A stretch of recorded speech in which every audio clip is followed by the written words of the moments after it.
We'll now call the Plan Commission of June 14th, 2020 to order. Roll call, please. Anna here. Anna here. Kaczynski here. Oric here. David here. Kuzikowski here. Seifert here. Chandler here. Before we start, I just want to wish everybody a happy Flag Day. We did have a celebration in the square. We have an interactive flag activity going on. So there's 27 different flag banners throughout Drexeltown Square. You can pull out, you can go to the library, get the information, but you can click on the QR code. It'll take you through an interactive learning tour of 27 different flags that were used throughout the country's history.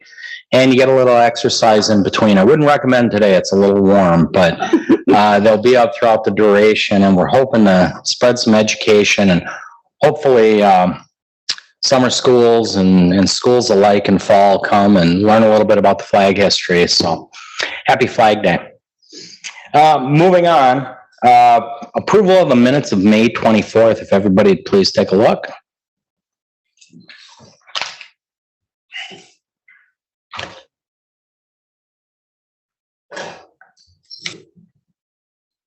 And if there's no discussion over errors, omissions, corrections, we do. Greg? One quick, I think, correction. I believe I was at the meeting. It does have me as calling it to order, then excused at the end.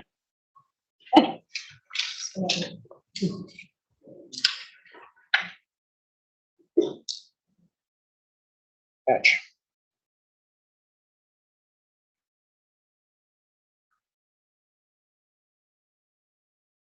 Any other discussion, corrections? Okay, if we can get a motion on the minutes as amended. Seifert moves to approve the minutes of May 24th, 2022 as amended. Kuzikowski will second. Roll call, beginning with Commissioner Hanna. Anna, aye. Kaczynski, aye. Oric, aye. Kevich, aye. Kuzikowski, aye. Seifert, aye. Chandler, aye. Now we'll get us to item 4, significant common council actions. Carrie? Council approved the following: an ordinance amending the conditions and restrictions in ordinance number 2708 for the plan unit development for Oakview Business Park, and approved the construction of a sand volleyball court at Willow Heights Park at a cost not to exceed $28,000, which was held by the Common Council at the April 19th and May 17th meetings. So this was an approval. Mr. Mayor. Thank you, Carrie. Item 5 is Board of Housing and Zoning Appeal actions. There are currently none. And item 6 is our quarterly Parks and Recreation Commission actions. We will be receiving our next report June 28th, 2022. So that'll get us right to the first and only public hearing, I believe, of the night. And that is a sign appeal for a proposed sign that would allow an applicant to install. I'm not going to go through all the reading of it because it's going to have to go through anyways. But it is for Bubba Jensen Peak Inc. And this is at 140 West Putes Road. And it is proposed building. Carrie. City of Oak Creek notice a public hearing before the Plan Commission. A public hearing for a sign appeal will be held on June 14th, 2022 at 6 p.m. in the Common Council chambers. The appellant is Bubba Jensen of Peak Inc. Tax key is 828-9016000, and the property location is 140 West Putes Road. The request is for variances from section 17.0604 sub A41, which states in part, a maximum of 1 primary wall sign shall be permitted per lot frontage of a single tenant building. If granted, the variances would allow the applicant to install 3 wall signs with the dimensions of 7 feet 8 inches by 10 feet 7 inches or 81.14 square feet, 1 foot 6 inches by 10 feet 7 inches or 15.88 square feet, and 1 foot 6 inches by 15 foot 4 inches or 23 square feet on the north elevation, and 1 7 foot 8 inch by 10 foot 7 inch or 81.14 square feet wall sign on the east elevation. The zoning of the property is B4 CUP, Business Highway District Plan Unit Development as well, also a conditional use permit. All interested persons wishing to be heard are invited to be present. Dated this 18th day of May 2022, Plan Commission, City of Oak Creek, Mayor Dan Bukevich, Chairman. This is a public hearing, and all those who wish to speak on this item, please approach the podium, state your name and address for the record, and address your comments to the Plan Commission. This hearing is now open, and if you would like, Mr. Mayor, I can provide some background information on this item. Please do. So this is a sign appeal for several signs on the proposed car wash at 140 West Putes Road. And as mentioned in the notice, there is a code requirement that says you are allowed to have one primary wall sign per lot frontage. They have one lot frontage. And the maximum allowed is actually 10% of the face of the wall on which the sign is going to be located, or 30 square feet, whichever is larger. And I mention that because there are several signs that the Plan Commission is going to be reviewing tonight, both in part as the sign appeal and as the overall plan, master sign plan for the development. So on the north elevation, they are requesting 3 channel letter signs, and we'll look at those elevations in a moment. And on the east elevation, they are also requesting a logo with channel letters. So this would be on the north elevation. The $5 car wash is a button with channel letters below. The other 2 are simply channel letters. And this is what the north elevation would look like. Now, there is one caveat to this. This is not including all of the proposed signs on the north elevation. It is some of them. Actually, most of them. The one sign that is missing on here, we did receive an elevation that included a small sign on the canopy that's proposed over the pet wash, which is on the kind of the tower side of the north elevation. But for this particular sign appeal, these are the signs that are included for the request for variances. And on the east elevation as well, again, the $5 button and the channel letters right below. The variance considerations on the screen are what the Plan Commission can base their reviews on. You can look at locations, overall size, appearance, height, number, location in the vicinity of other signs, and any other factors you may deem appropriate, excluding content. Since staff do not make any recommendations on sign appeals, this is a public hearing, and we will turn it over to the mayor. Thank you, Carrie. As Carrie stated, this is a public hearing. We will make 3 calls for anybody wishing to comment. This will be the first. Anybody wishing to speak, please approach podium.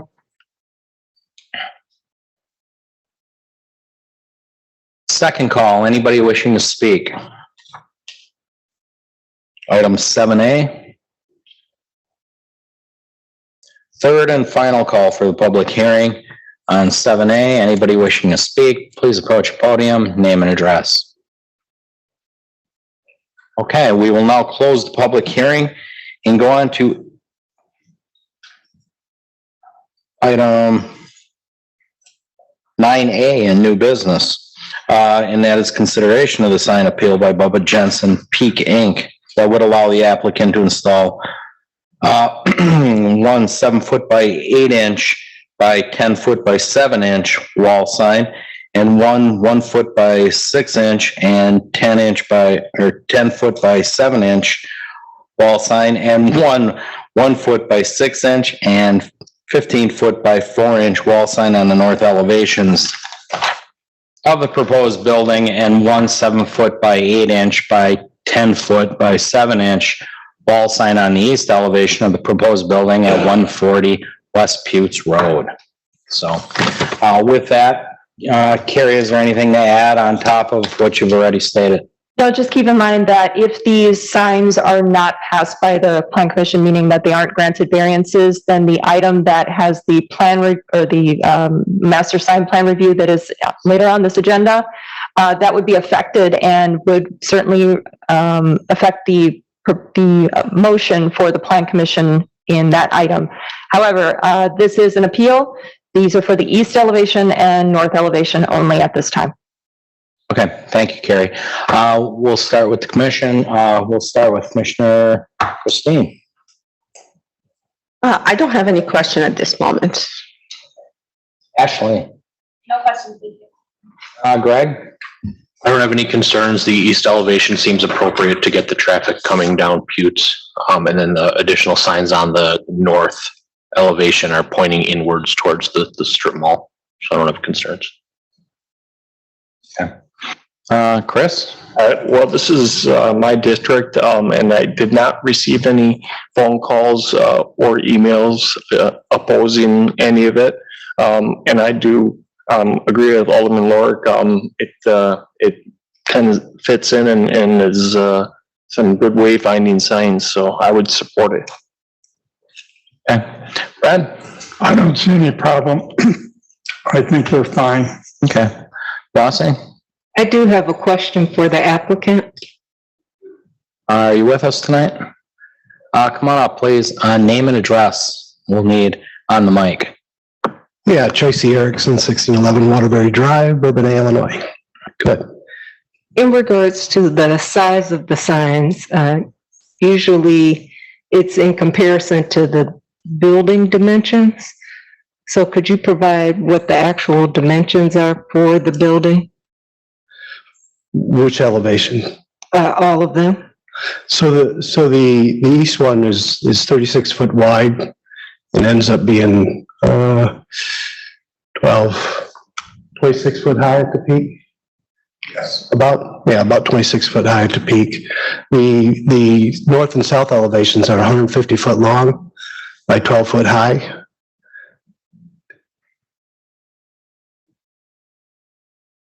And now the tower is taller on those north and south elevations. They go to that 26 foot to the peak. 6, okay. Where the button is going to be on. And then, with the information that we now have about the dimensions, Carrie, so are the sizes of the signs acceptable for the height of these different areas? That would be something that the Plan Commission could consider. I would have to do the calculations right now to determine whether or not they meet the letter of the code, but this is part of the variance request. So staff didn't have any concerns about how they appeared on the elevations. We just need to make sure that when the plans are submitted for permits, that they all match. We have had several iterations that while they're fairly close to one another, they're slightly different. So we need to make sure that we have the dimensions on all of the elevations and the plans, corresponding to each other. And we need to make sure that all of the signs are represented on all of the elevations in order to be considered for permits. Thank you. Anything else? Okay. I actually have one question. Yes, go ahead. So my question is, for the applicant, how is the water runoff from all the swash different cars? It seems like a very large building, so is there any? There is. So there's a pit that runs down the middle of the tunnel. Okay, It's pretty wide, pretty deep, and that's where the water drains into, and then it goes into a triple tank system, and then goes ultimately into the sewer system. is it the same for the pet wash, especially with the hair? The pet wash is a little bit different. It's treated more like a public bathroom would be. It's putting about the same amount of water or something like that would be, so. Okay, and during the winter, especially with the icing and snow, do Right. you have any of those maintenance plans, or how is this going to be maintained during, is it going to be So on- closed or? Right. So on the exit and the entrance, we do apply salt to make sure that there's nothing slippery there. And then we do the same thing with the parking lot, just as we would with any kind of snow maintenance kind of thing. And the pet washes, the pets walk up a ramp into a tray for lack of a better word, but all the water drains through there just like it would in a tub or something like that. So there's not a lot of water coming out of the pet washes. Shouldn't be any, really. One last question. This is a very beautiful building. So how are you planning to maintain it to ensure it stays in that good condition? Yeah, we are really fussy about keeping our buildings up because this market's becoming more and more competitive. We want people to come to a clean environment and a building that looks good. And that's why we design our buildings, our car washes, to look distinguished. And we think they're the best looking car wash out there, but we're biased. Okay, good. Thank you. Great, thank you. Appreciate the questions and the answers, but remember, we do have to stick to the agenda. We're on signs currently, so we'll get a kick at the cat at the other stuff as well. Just these 3 signs currently, so great, thank you, Tracy. I know I myself do not have an issue with the signs. Threw me off a little bit when they said they were putting them to the north. I thought this building sat tighter to the strip mall. But that is really their queuing area and the whole thing. So I do find it appropriate. So I have no issues either. So if there's no further discussion, motion please on 9A, that would be. Orc moves to approve the sign variance allowing the installation of one 7-foot 8-inch by 10-foot 7-inch logo with channel letters wall sign, one 1-foot 6-inch by 10-foot 7-inch channel letter wall sign, and one 1-foot 6-inch by 15-foot 4-inch channel letter wall sign on the north elevation of the proposed building, and one 7-foot 8-inch, 10-foot 7-inch logo with channel letters wall sign on the east elevation of the proposed building on the property at 140 West Putes Road. Seifert seconds. Roll call. Anna, aye. Jinsky, aye. Lorick, aye. David, aye. Guzekowski, aye. Seifert, aye. Jan Blar, aye. Okay. Next it will get us to, old business, and that is 8A. Plan review, site, building, landscape, and related plans by Tracy Erickson, Erickson Enterprise LLC for the car wash on the car wash facility on the property of 140 West Putes Road. Carrie.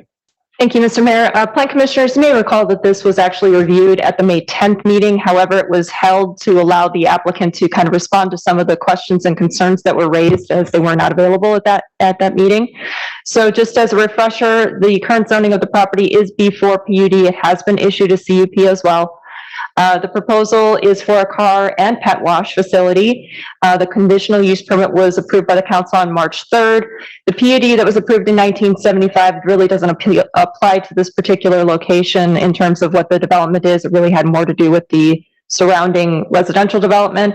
But there is a declaration of restrictions with the property, and there are existing access easements that will have to be confirmed and provided with copies to the city. On the site, on the screen right now is a proposed site plan for the overall development.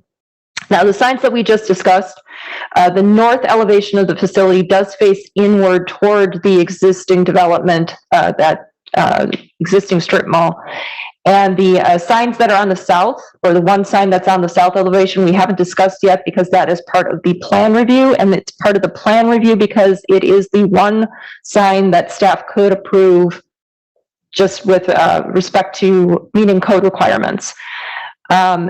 So again, the entrance is off of Putes Road on the shared access on the southwest. And then it goes through the facility. People would enter into the actual car wash lot through the 3 lanes that would be controlled access through the kiosk system, go through the building for the automatic car wash, and you could park in the middle there to access the vacuums or to enter into the office area and the pet wash facility. There was a change to the elevations based on some of the discussion that happened at the May 10th meeting. However, you may recall that there was concern with regard to mirroring the design of the building as it was shown interior to the development on the north, on the south, so that what was seen from Putes Road also had the same kind of elevation. And that's been incorporated here. So the 2 ends are actually proposed to have a brick facade, and in the middle that'll be CMU with brick columns that have been added here as outlined in or kind of clouded in the orange cloud here. Elevations on the west and east really haven't changed from what was reviewed at the May 10th meeting. And really nothing has changed on the north either. The only change, again, you can barely see it, but the canopy on over the pet wash facility, which is, you're thinking backwards here. It's on the left-hand side of the screen, but it's actually on the east side of the building. That's what we were talking about in the previous item. The letters that are on the canopy will be in the plan, the sign plan review. We did also receive elevations and some information for the combined trash and pump house enclosure, as well as the canopy that's proposed over those kiosks that would kind of control access to the facility, providing people with the opportunity to pay for the specific car wash that they're looking for. So there's no concern at all with the proposed trash and pump house enclosure, with the exception of the gate. The gate is proposed to be smart siding, and we are recommending that they change that to a non-flammable material such as metal, not chain link though. The reason that we're requesting that is because we have had, as mentioned previously, some dumpster enclosure fires with those types of materials, so we're asking for that to be changed to a non-flammable material. The canopy itself is kind of just an aluminum, small scale canopy over those kiosks that will, again, control access to the site. The proposed landscaping plan really hasn't changed from what was seen by the Plan Commission on May 10th as well. Some additional lighting information on the left-hand side for the wall lighting. This is what will be on the building sconces, if you will. The emergency lighting are those wall packs that you see. The canopy will be lit with kind of this rounded light that was proposed to be white. I believe the canopy itself is proposed to be blue. And then the parking lot lights will be on square poles with this particular fixture. It's similar to what we've seen in the city. Now, before we get into the suggested motion, there were a couple of things that staff did mention in the staff report. We didn't get any colors, and that's unusual for whenever we receive proposals like this. Now, we don't necessarily have any requirements or restrictions when it comes to color, but we don't really get a good representation of what the building is going to look like without those color elevations. And there were no colors that were specified in the black and white elevations. It was all TBD. So we do require that those be submitted in order to determine whether or not everything looks the way that aesthetically the city wants them to look. The other part is staff is recommending that we do not allow the vinyl canopies. We are fully in support of canopies, but we do have some concerns for durability of vinyl. So if we can make those either metal or fabric, that would be appreciated. So there's a suggested motion on the screen for approval with those concerns incorporated into the conditions. Mr. Mayor. Thank you, Carrie. This time we'll go to the commission. Tracy, you want to start us off? Sure. I do have a couple questions for the applicant.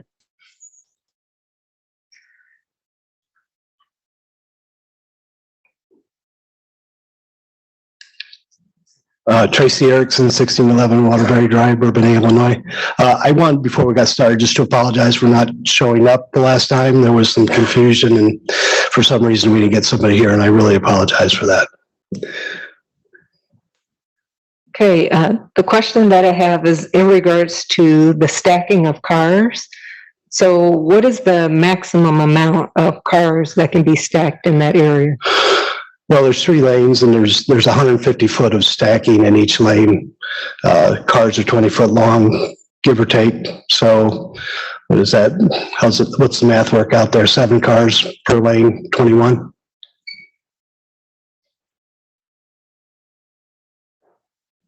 Okay, and then in regards to the cars that are going through the or preparing for the car wash, if any of the cars they stop working, what is the kind of option for cars to go around a disabled car? Yeah, in the plan, there is an escape lane there. So if somebody does, if their car does break down for some reason, we'd probably end up pushing them into the escape lane and getting them through. Once they get to the tunnel, the conveyor would pull them all the way through the tunnel, whether their car was run or not. And then any feedback on the awnings being metal or fabric? Yeah, I don't have a problem with the fabric. I was wondering, did the concern come from the plans? I didn't know if there was vinyl on the plans. Yeah, that was the material that was called Okay. on the plan. Typically we put fabric, but we'll change that on the plans. Okay. And then what is the plan color scheme? Typically we have red brick and white stone, so you get the accents of both. The drive it on the front and the entrance and the exit is white or an off-white color, and then the roof is blue. I have a picture that we brought with us, if that would help. Could you just give it to me? Oh, there it is, underneath. So this is, it's not a great picture, but it kind of shows. So we need your comments on the microphone for the minutes.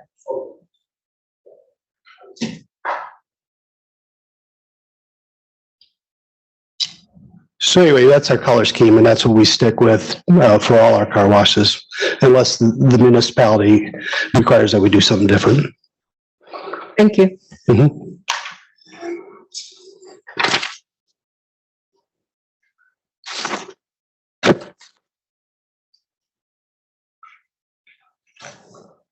Actually do appreciate the Oak Creek blue and white. Nice touch.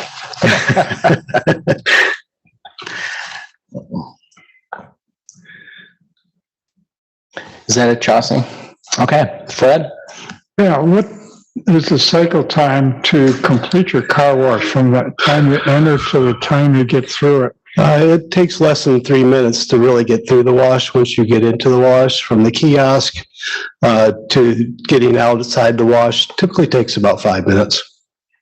Okay, thank you. Yep. Yes. When are you guys looking to try to break ground or open? As soon as you'll let us. Good looking building. Thank you. Just one question, and I don't really know if this is affected by the plans you submitted.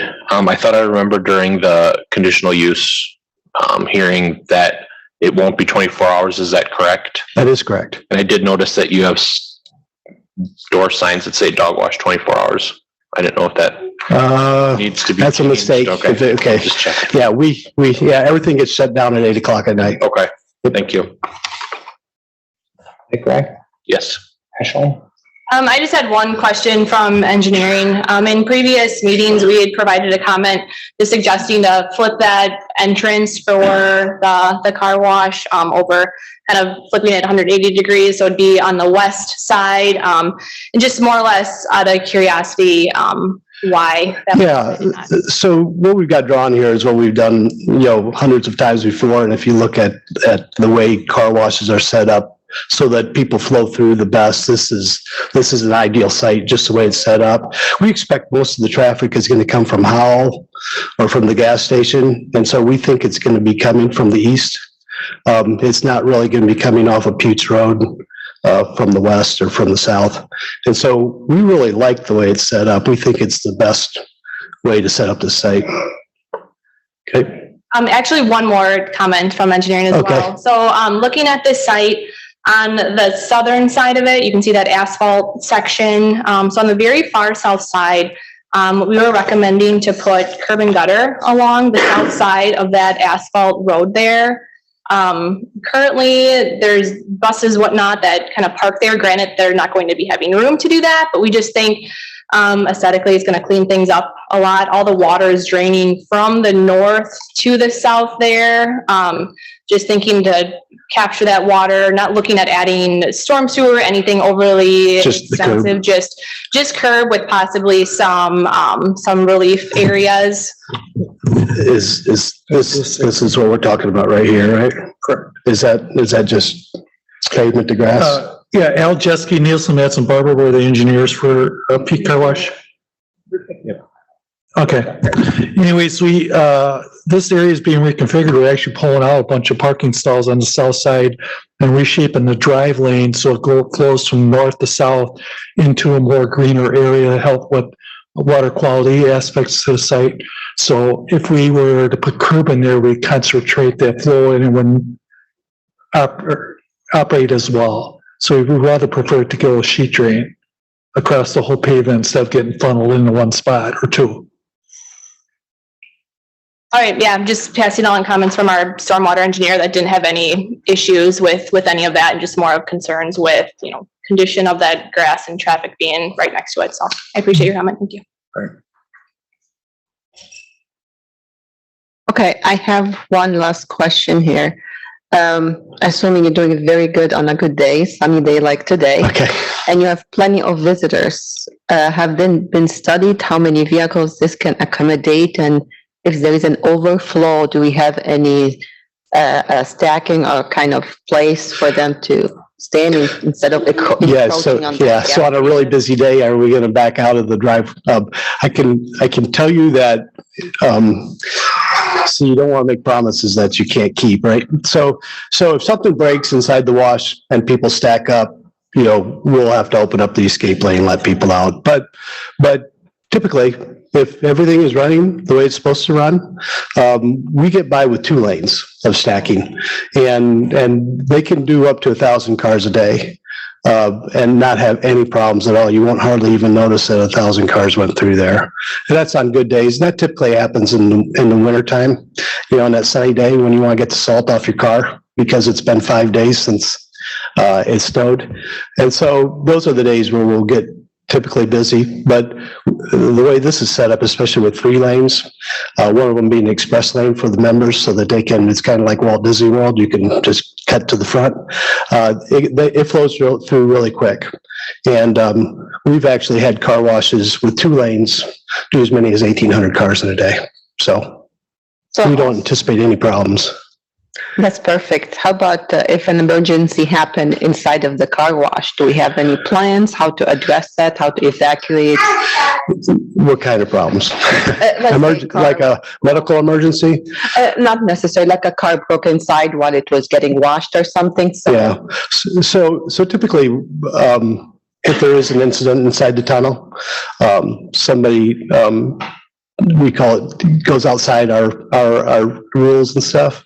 So they are carrying control. There you go. That's the insurance term. They, well, some people will get on the gas, put it in drive, or do something stupid inside the tunnel. And what we do is we get those people outside. We call the police. We make a report.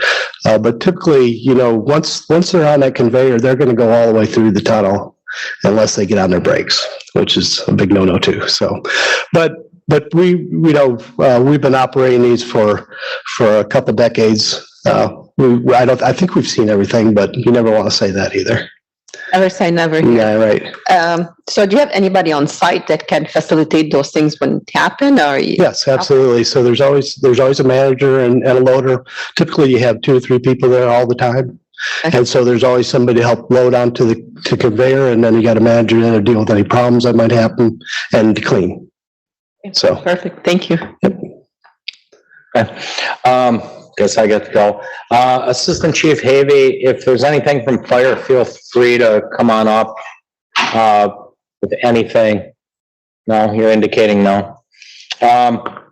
Just a couple quick questions. Are we meeting our green space requirement with this particular development?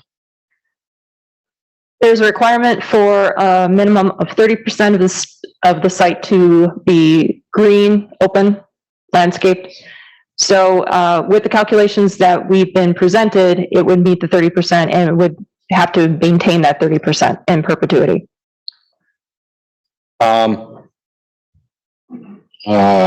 Oak Creek Water Sewer Utility, that agreement for the public infrastructure to extend, that's in place, that's ready to go? I believe that there is a requirement for a development agreement for the public infrastructure. I am not entirely certain where that sits right now, but it's in progress if it's not already approved. Any comment on that?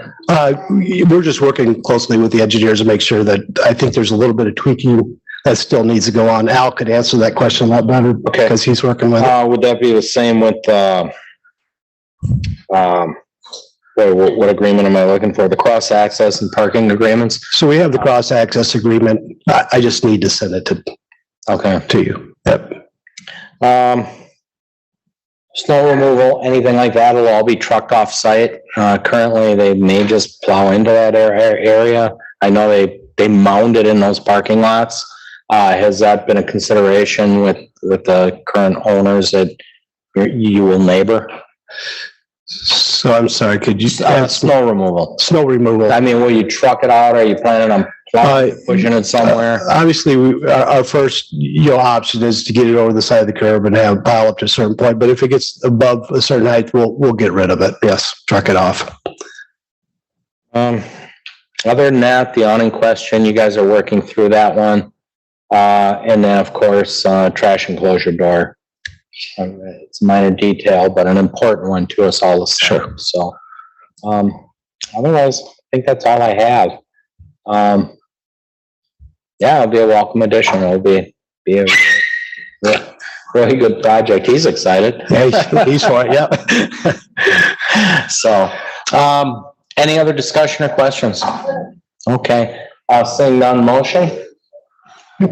Clark moves to approve the site and building plan submitted by Tracy Erickson Enterprises LLC for the property at 140 West Putes Road with the following conditions. Number one, that all relevant code requirements remain in effect. Number two, that the plans are revised to include awnings on the south elevation. All awnings shall be either metal or fabric. Vinyl is not approved. Three, that the plans for the trash enclosure gates are revised to incorporate non-flammable material.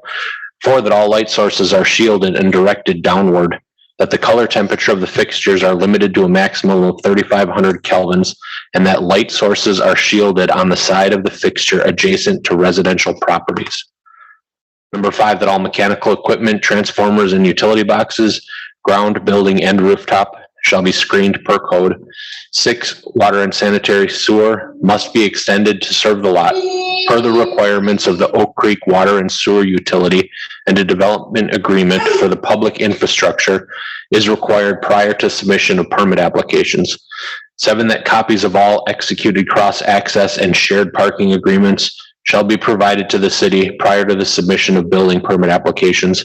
And number eight, that all revised plans, site building, color elevations, landscaping, etc., are submitted in digital format for review by the Department of Community Development prior to submission of permit applications. Guzekowski will second. Roll call, beginning with Ashley. Jacinski, aye. Lorik, aye. Bekavich, aye. Guzekowski, aye. Secret eye. Camblor, aye. Anna, I. Okay. Next up, we have 9B. Is a signed plan review submitted by Tracy Erickson Enterprise LLC for the proposed car wash on the facility at 140 West Putes Road. Carrie. So sticking with the same property, we are going to be finalizing that master sign plan for the development itself.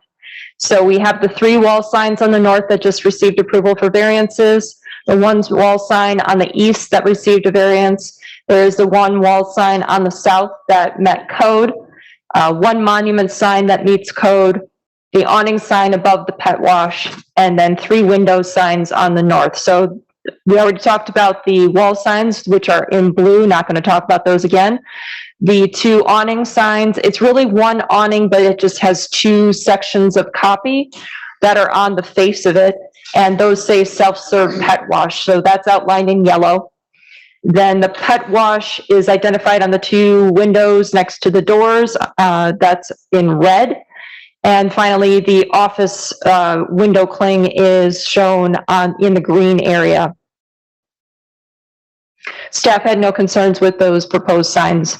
The east elevation that received the variance this evening, and then the 1 sign location on the south elevation matches the sign that is on the east as well as the north. And the monument sign, which is actually located almost interior to the property, it's not located along Putes Road. So this is actually if people are going to be entering the facility, coming from either the existing multi-tenant commercial building or from one of the shared accesses off of Howell going through the existing gas station that's there. It's on the corner. The proposed monument sign does meet all the requirements in terms of height and dimensions. Just need to make sure that the landscape plan that is submitted prior to permitting does incorporate landscaping around as required, and that the address numbers are incorporated into the monument sign as well. And with that, there is a suggested motion for approval on the screen. Mr. Mayor. Thank you, Carrie. Well, let's go right to it. Christine, you want anything? No, nothing. Ashley? Nothing from me. Greg? I have nothing. Chris? I have nothing. Fred? No comment. Chauncey? I do have a question for Carrie. I just wanted to better understand the 4 signs that did not have dimensions. So the awning signs, we don't have dimensions for, but they're on the face, so they can't be that big. We do allow a maximum allowance in the code for awning signs, and we really don't have much in the way of concern for those. The vinyl, it can't cover more than 25% of the window on which it's going to be placed. including the office and the pet wash. So, we don't really have any concerns with what's being proposed as long as those are individual letters, or as long as the copy or the opaque covering is no more than what's around the letters themselves. So just a maximum of 25%. They don't need permits for the window clings, but we do need to take a look at those before they move forward with them. Okay, so based on the feedback Carrie provided, just wanted to follow up with the applicant in regards to those signs and if they meet those requirements.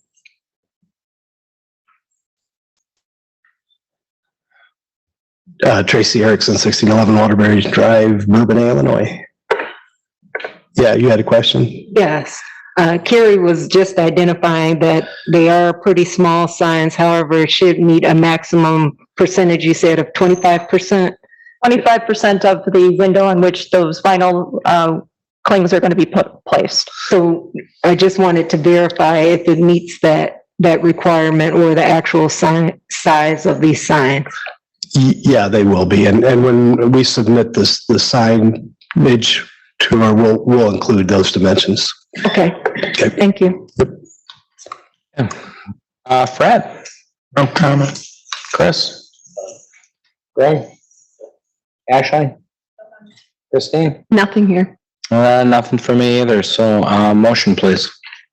Guzekowski makes a motion that the Plan Commission approves a sign plan submitted by Tracy Erickson Enterprises LLC for the proposed car wash to be located at 140 West Peach Road. Seifert seconds. Roll call. Greg, you want to start us? Clark, aye. Kavich, aye. Guzekowski, aye. Seifert, aye. Chandler, aye. Hannah, I. Shinsky, I. Okay, it is 9C. It is a review of a request for a conditional use permit for a warehouse and distribution facility in excess of 2,000 square feet on the properties at 6365, 6349, 6377, and 6475 South Howell Avenue. Carrie? Thank you, Mr. Mayor. The zoning of these properties is M1, and we're going to be discussing this in quite a bit of detail tonight. The proposal is for a warehouse and distribution facility in excess of 200,000 square feet. That does require a conditional use permit per code. As proposed, and what was changed from what was included in your packets, the report says that the proposed facility was going to be about 329,000 square feet. That has been increased in the plans that have been provided to you this evening to 359,900 square feet of speculative warehouse facility that can accommodate up to 3 tenants. There are placeholders for up to 3 office portions of this warehouse facility. In the revised plans, there was also an increase in the employee and visitor parking stalls from what was mentioned in the staff report and included in your packets. There are now proposed 240 stalls. Also increased were the number of loading docks from what was reported in your packets to 66, and an increase in the number of truck and trailer parking stalls to 77. On the screen right now is the proposed revised site plan that again was provided to you this evening. You'll note that there is one access point that is on Howell Avenue, and that is controlled by WSDOT.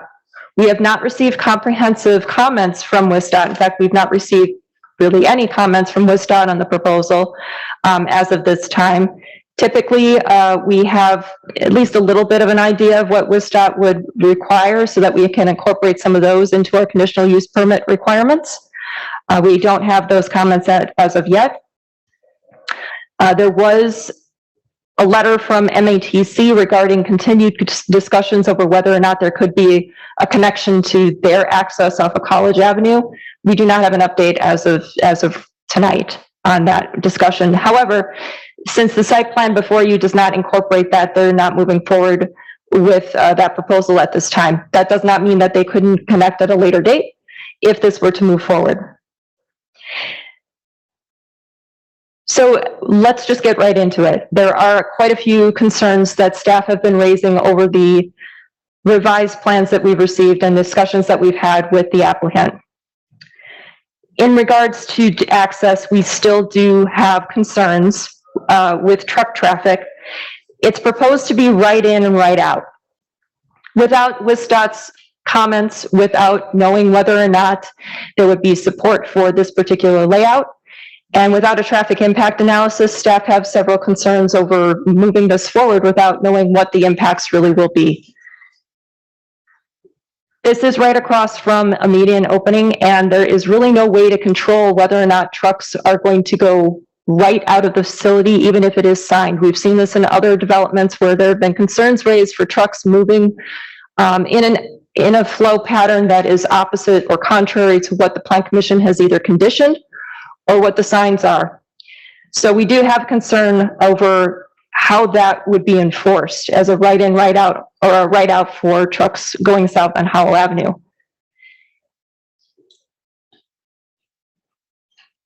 Continuing with that, southbound traffic, because we don't have this information, may be blocked, either temporarily or maybe even longer.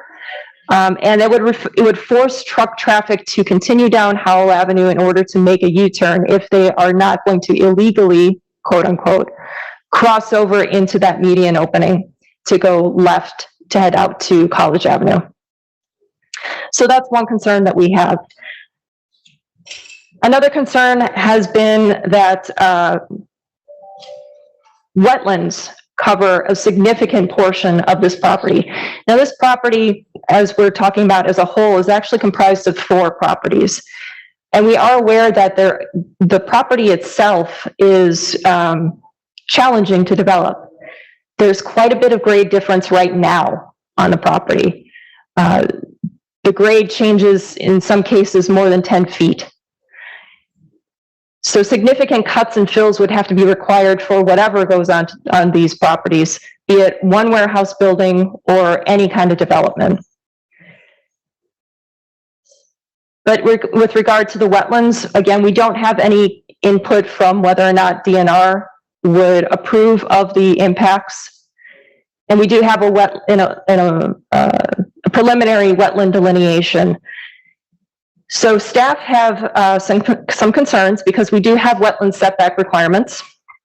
And without knowing exactly whether or not or how much of a wetland fill the DNR would allow, it's a little bit difficult for staff to say whether or not we can support the proposal. Now, we typically see that we get wetland delineations and we get DNR fill permits later on when we get to site plan review. But in this case, because there are so many potential impacts, we are not entirely comfortable with moving forward at this time. Especially considering that we don't know what the setback is going to be either.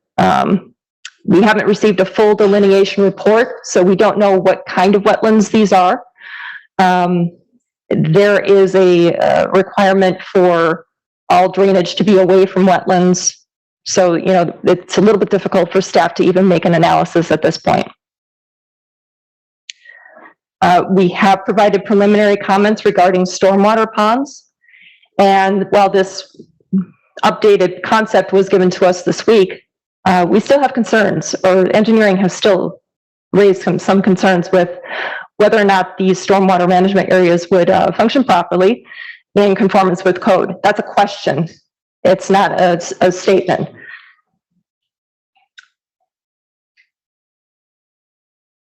In terms of parking, the code requirement does have a minimum and it does have a maximum. So minimum parking for warehouse facilities are 1 for every 1,500 gross square feet. And the maximum allowed would be 20% over the minimum. As proposed, we believe that this is showing more than the 20% that would be allowed. However, since the building was increased in size, we'd have to redo those calculations. If this were to move forward, I just want to remind the Plan Commission that there would be a lot of code requirements that are not being shown, excuse me, in this proposed plan. There would be requirements for landscaping, buffering, setbacks, building design, materials, etc. And that has been spelled out in your reports for you. If this were to move forward, that would also require site plan approval from the Plan Commission. And I want to remind the commission that your initial review and recommendation of a proposed conditional use permit is not an endorsement of any site architectural, landscaping, or lighting plan that may be required as part of the final conditional use permit.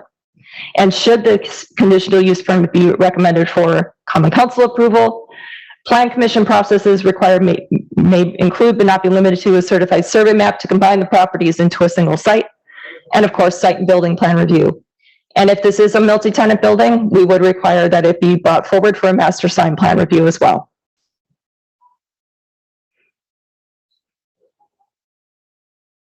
I want to talk now about the land use plan and the comprehensive plan.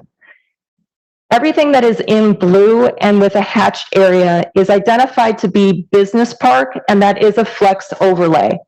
The flex overlay does allow for a bit of flexibility as per, the nomenclature, for the Plan Commission to consider a proposal that doesn't meet the exact requirements of the land use category that is identified in the comprehensive plan. However, it's not intended to go to a more intense use. It is more to go with something, a use that is more in line with what the underlying land use category is. So in this case, business park. And over the course of these discussions, staff have continued to raise the concern about a single building being considered for business park identification. So we continue to have that concern, especially considering that what we are looking at is a site that staff does maintain could accommodate more than one building. And if they were smaller, if they were sited properly. So because this doesn't conform to the land use plan in the comprehensive plan, staff have the concern about moving this proposal forward. We've always had the concern about the intensity of the use of the land, about the scale of the proposal, about what would happen to the remaining parcels. You'll note that the plan only incorporates 4 parcels out of the entire area that's identified for business park. So we do have a consolidation plan, but we don't have something that would lead to a cohesive future expansion to incorporate those parcels that are kind of left on their own with this proposal. The parcels along College Avenue, they could assemble, they could be incorporated at a later date. They could be incorporated at this point if something like that were to happen, if the stars were to align. But also concerning are the 6 parcels that are left along Howell Avenue. They cannot form a business park on their own, so they would have no choice but to at some point be absorbed into this business park layout. And we still have concerns that since we don't have WISDOT comments on this proposal, that we don't know how those parcels would be looked upon for future development in terms of access to Howell Avenue. We suspect that there would be a requirement for a consolidated access point.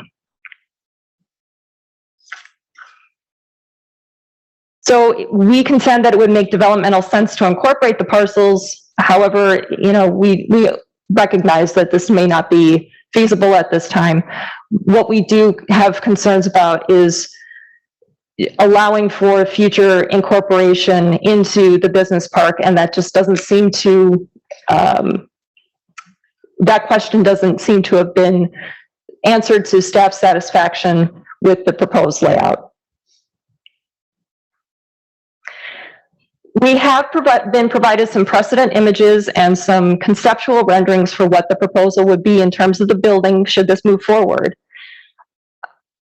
However, we do still have code requirements that we need to meet with these proposals. So the conceptual design has not been presented other than what you see on the screen right here. Code does require certain building material percentages to be incorporated. It does not allow for a flat roof appearance, so we do need some kind of height variations.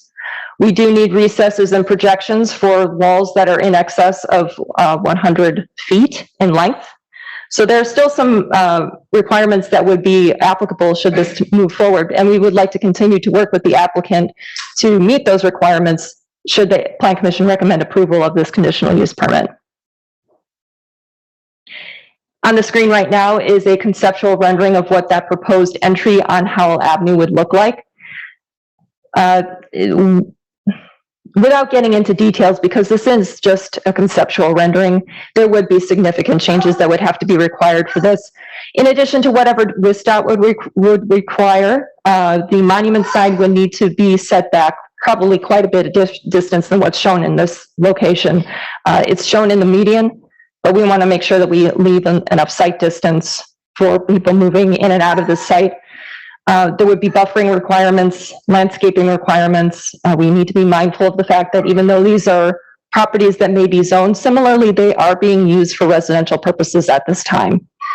We also need to take into account that we need to allow for these future redevelopment opportunities with these parcels that are identified for business park as well. So with those concerns in mind, we have stated in the staff report that staff have just too many concerns and questions at this time that we cannot recommend approval by the Plan Commission. However, if the Plan Commission determines that they are comfortable with moving this conditional use permit forward and that we can incorporate conditions and restrictions that would satisfy some of these concerns, there is an option for the Plan Commission to recommend council approval on the screen. Mr. Mayor. Thank you, Carrie. Does the applicant, before we start, I have quite a bit of residential interest in this and I'm not allowed to speak, but if the applicant would like to come up for a bit, you're welcome to come up. We will need name and address. Hello, everyone. My name is Jack Raven. I live at 2707 North Wilton Avenue in Lincoln Park in Chicago. I would like to add, I'm born and raised in Wisconsin. I bleed Packer green gold, just like everyone else here. So please bear with me. I believe I had loading up here. Thank you. So I do appreciate everyone on the commission taking the time to allow me to speak today and to the public as well. You know, this project has been about 6 months in the making. We're at right now, going through extensive due diligence work as was brought up. You know, this site is very tricky. In order to develop it, there is a handful of physical obstacles to overcome. I do like to hope that this presentation I'm about to give will help clear up some of the misconceptions and potential misunderstandings of the project to hopefully give everyone a more holistic understanding of what we're trying to do, and at the current stage where we're at, hopefully move us to the next stage so we can kind of provide more in-depth answers and engineering to the plan itself. So I want to give you a quick overview of kind of who we are as Kroll Holdings. So we're part of a 70-year family development legacy based out of Dallas originally. We've currently grown to be one of the largest and most active development companies in the country. We're currently broken up between an investment management arm that kind of deals with buying and selling existing properties and a development branch that does ground up development. That's where I'm with. We do multifamily office, and my office specifically does industrial development. So if you could go to the next slide. Thank you. So the industrial branch, so we're active in the top 15 industrial markets in the country. We're doing roughly 15 new starts a year across those markets with a project value about $2 billion. So this is what we do every day. We identify sites and locations that are prime for the picking, and we like to work with the communities to figure out how to best make an advantageous project for everyone involved. So this is just a map kind of showing where we're located across the country. Some of these are multifamily locations, but predominantly just kind of give an idea of where we're spread across. And then you can skip this slide.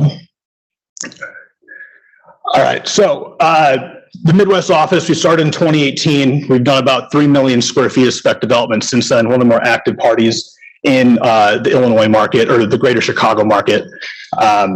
We got another 300 acres under control and a large group of capital partners eager to participate with us to help improve communities and participate in these projects. So we've done a kind of a wide array of projects here. We did, the first one there was a 250,000 square foot deal down in the Joliet area. Not too dissimilar to what we're proposing here. This one right here is a single building in O'Hare. This is an infill deal. Again, a little different, a little more unique. Got to work with the site layout to maximize the value of the building. We also have done full-blown parks. So this was a farm field development in Elgin, 3 buildings. This involved annexation, a bunch of easement work, so on and so forth. And then this next one here was our kind of a crown jewel we did in Joliet, 1.1 million square feet. There was a lot of wetland issues on this one as well, a lot as far as also soil stabilization problems and infrastructure work that we worked with the community to complete. Ended up being a huge win for both us and the community as a whole. So very proud of that one. So moving on here, I want to talk kind of about the real estate market as a whole, just briefly. The reason why we're coming to Milwaukee, this is our first foray into Milwaukee County. Traditionally, Chicago developers have focused in southeast Wisconsin, being Racine and Kenosha. There's large land tracts there. That's why they put the big box, the room for those massive buildings, the Amazon building, for example, that's down there. And it's been easier to explain to capital, like, yeah, this is part of Chicago. We recognize that, you know, over the past 2 years or so, industrial has really boomed throughout the country, and Milwaukee County rather is not immune to that. The vacancy rate right now for Class A industrial product in Milwaukee is 1.64%. That's shockingly low and a huge indicator that there is a need for this type of product in the area. The demand's also been very strong. The metrics support that. Of the 1.7 million square feet of spec product delivered in the metro Milwaukee area, which includes Oak Creek, only about 135,000 remains of that. And our brokers tell us that that's about to get leased up quite soon. So there's gonna be no product available. So why do they have this low supply?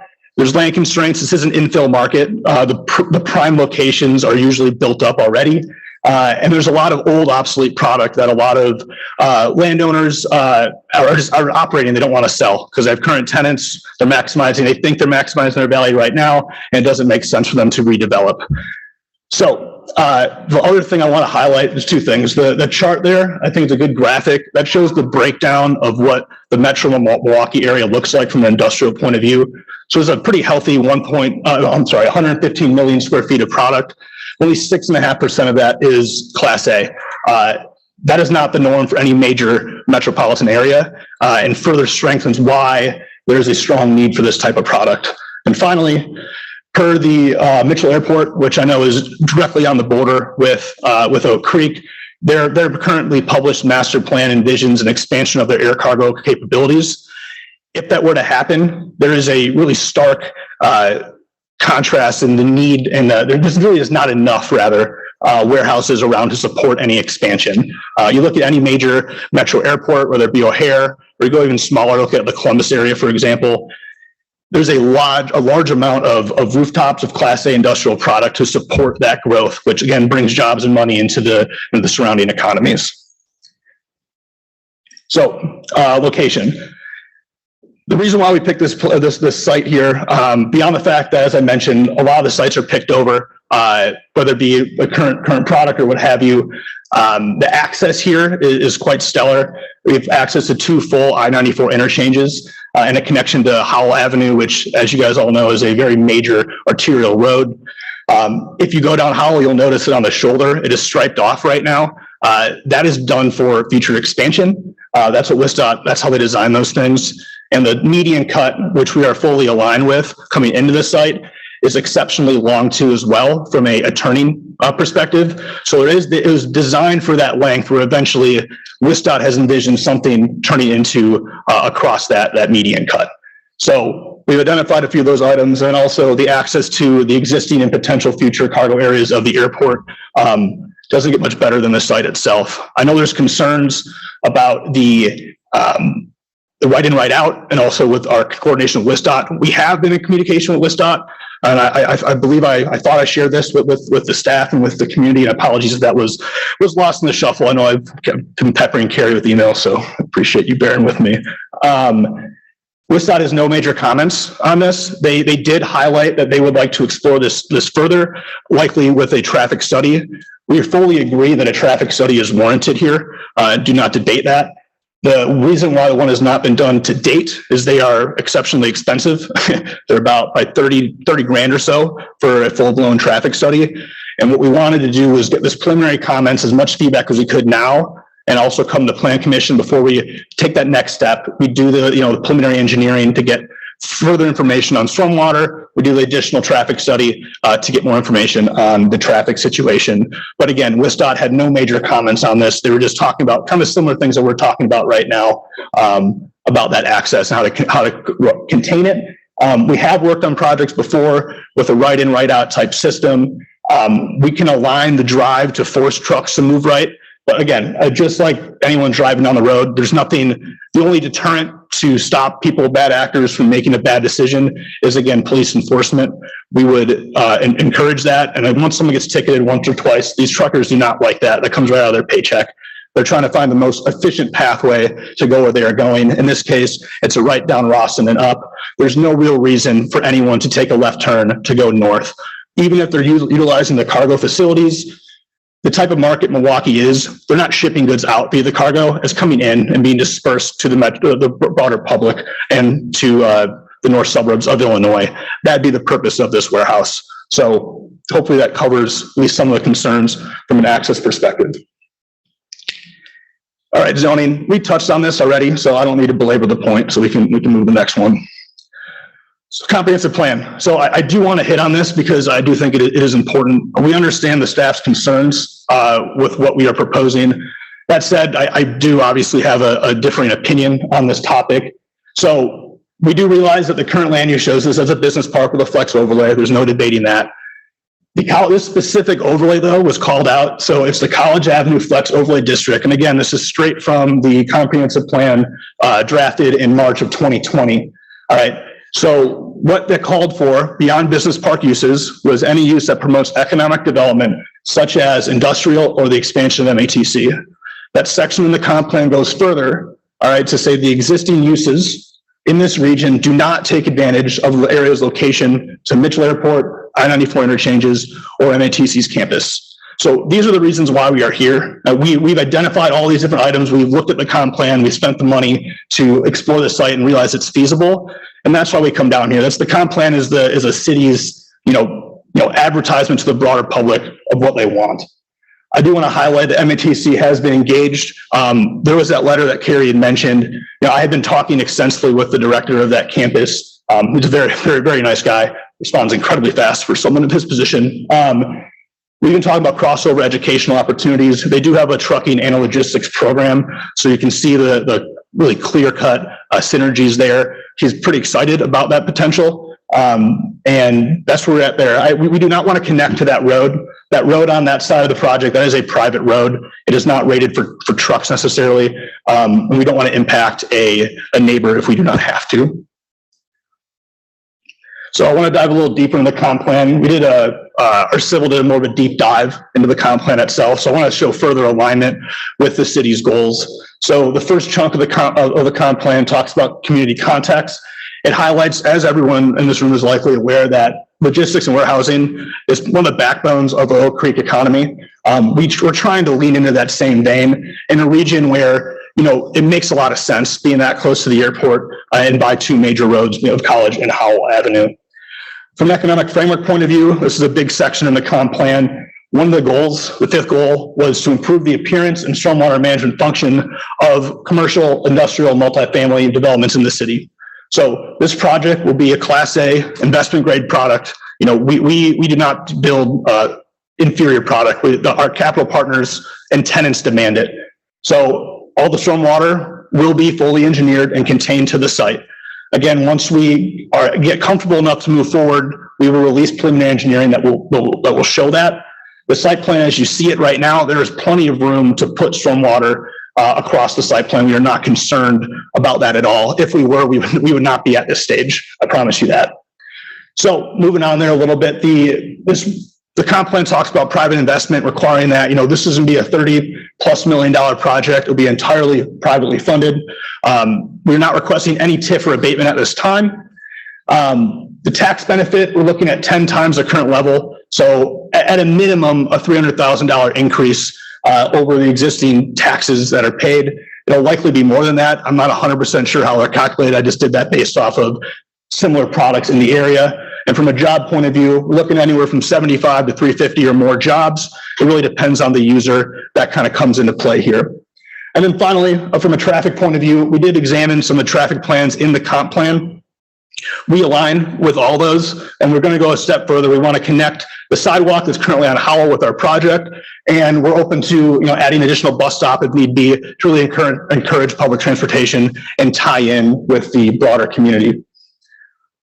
So city code, so I know we touched on this as well. At this early stage, there's only so much that I can tell you that we're doing because there's only so much I can show you without going through the entire engineering process.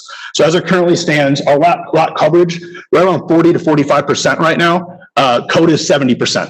So we're well below the maximum lot coverage for this area, and I'll explain why in a little bit. From a setback point of view, code says you need to be 100 feet from residential lot lines.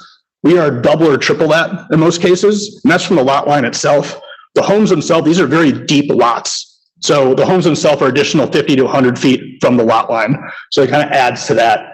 Parking will be to code, and it currently is. The turning movements have been measured, and we know that passengers, truck, and emergency vehicles will all be able to move fluidly throughout the site.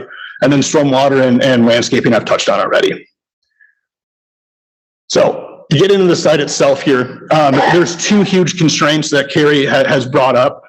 These affect any development that were to go here. The first is wetlands. It's not preliminary. This is the final delineation map. I did send over the delineation report last week. It's pretty beefy, so I'm sure no one got a chance to review that yet. You guys are extremely busy. There's about 3.5 to 4 acres of wetland on the site, depending on which way you look at it. You can ignore the lot line there. I don't know what our delineator was thinking.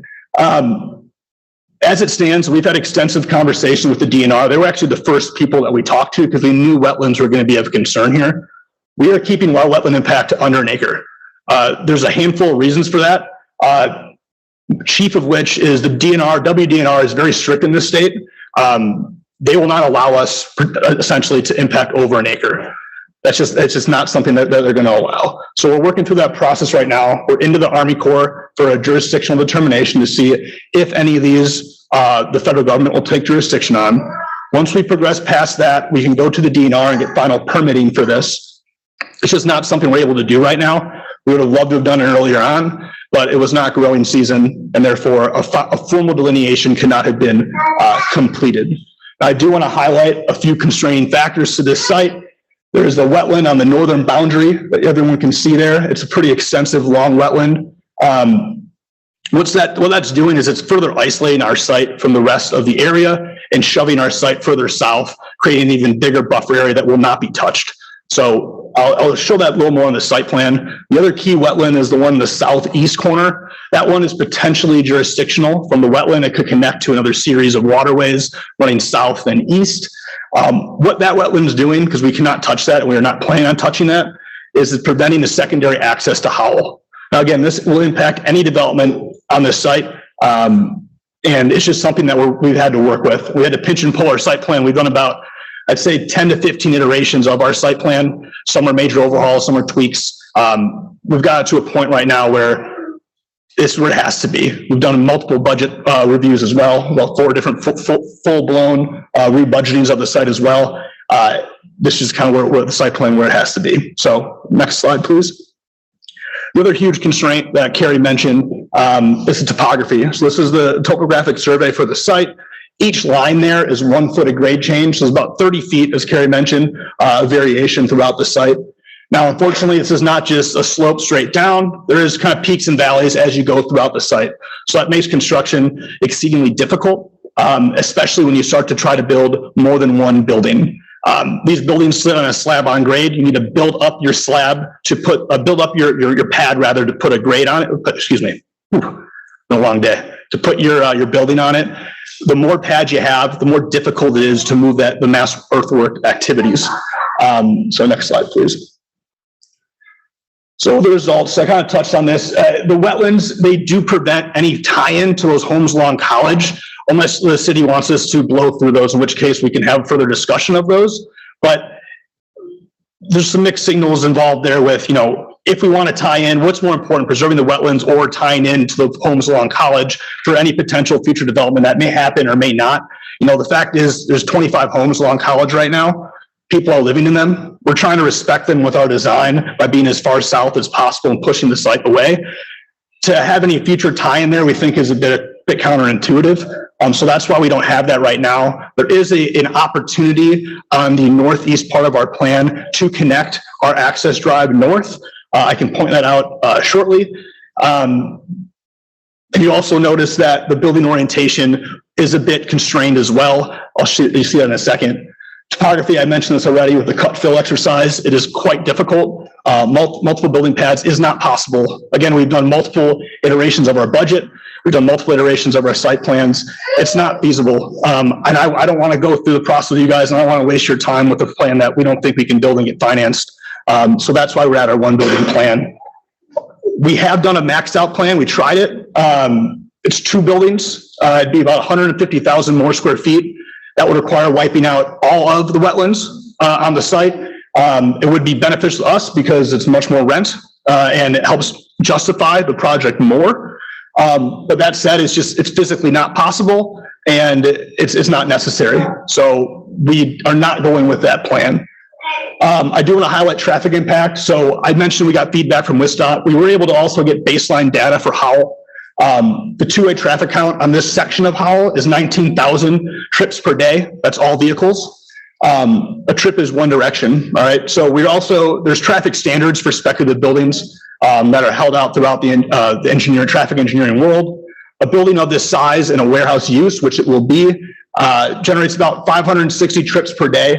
That's cars and trucks. The vast majority of those trips are always cars from employee and shift movements. You keep this in mind too, like each employee makes at least 2 trip movements a day coming and going. So you can see how that adds up pretty quickly when you have that many car parking stalls at the facility.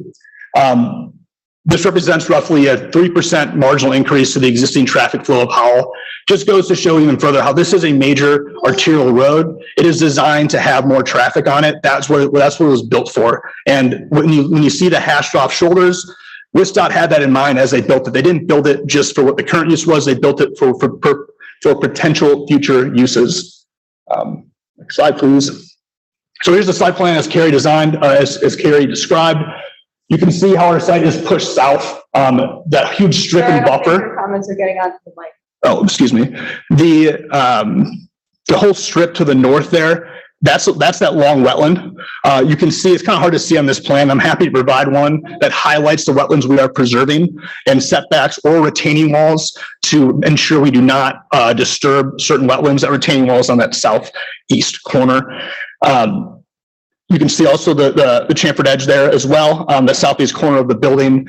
We're trying to pinch and pull here. We're kind of 2 pulling factors. We need to make the building big enough to justify the returns. There are cost premiums associated with this site that would apply to anybody.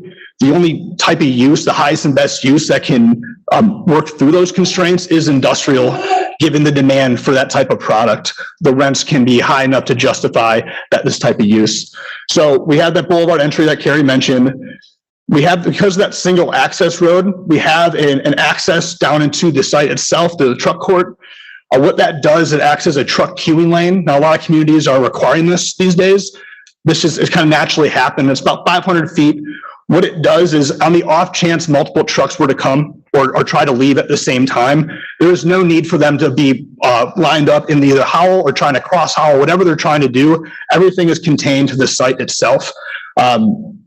The tenants like it as well. They don't want, the truckers as well, they don't want to be idling in the streets. No one likes that at all. Beyond it being illegal, it's not environmentally, conscious. It's not great for their bottom line either, because they're just burning gas doing that.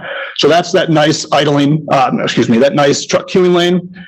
And then into the truck court itself, we have the trailer stalls, which is one of the conditional uses.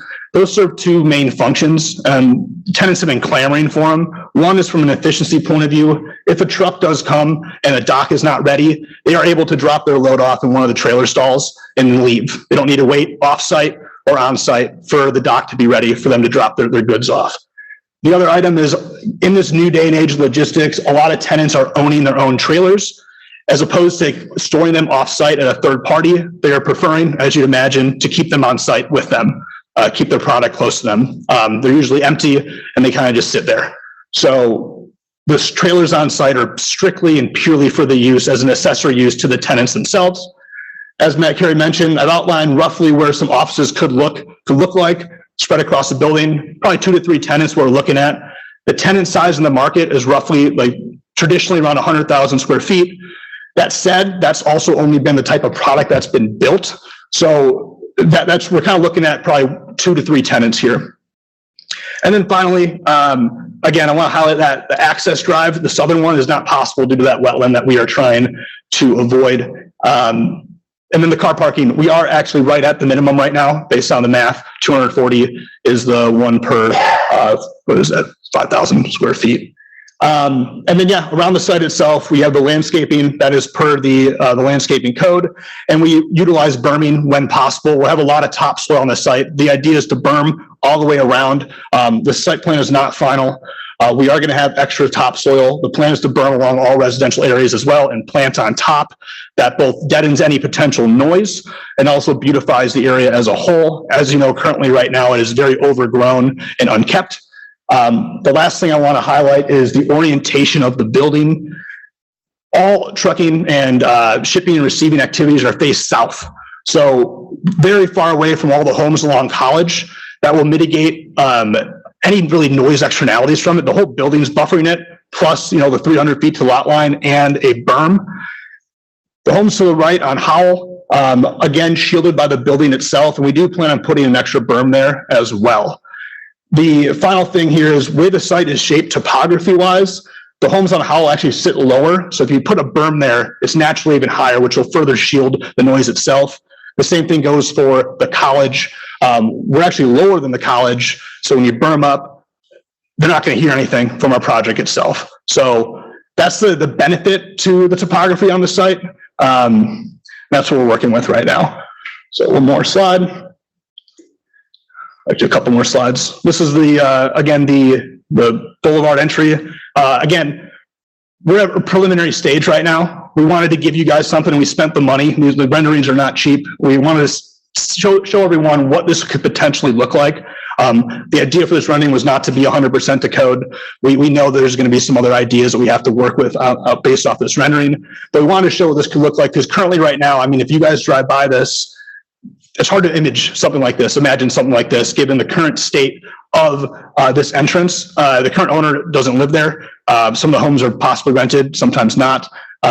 It's overgrown in this area. So it allows for a more beautified entry and cohesion to the community as a whole.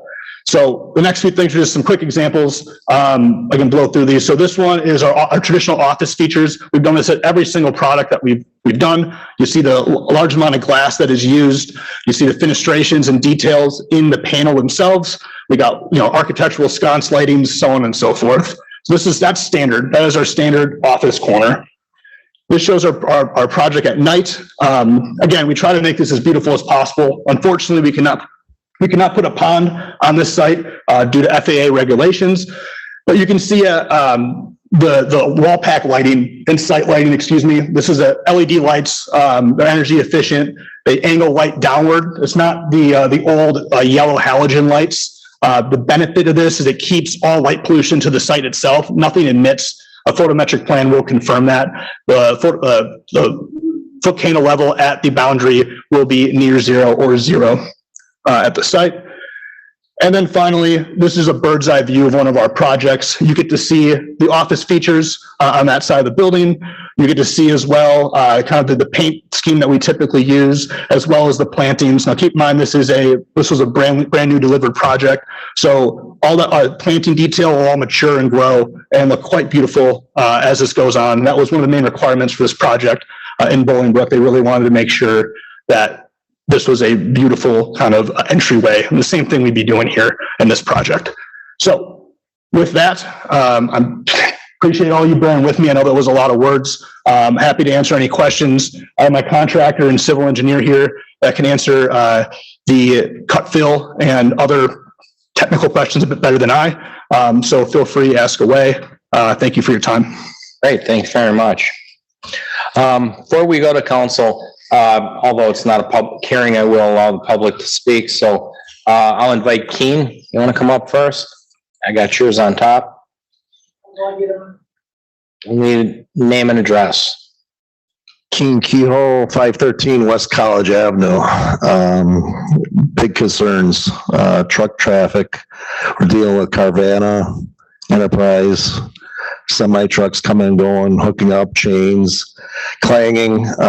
Buildings do not suppress noise, nor do berms when it comes to semi trucks. Garbage, another problem.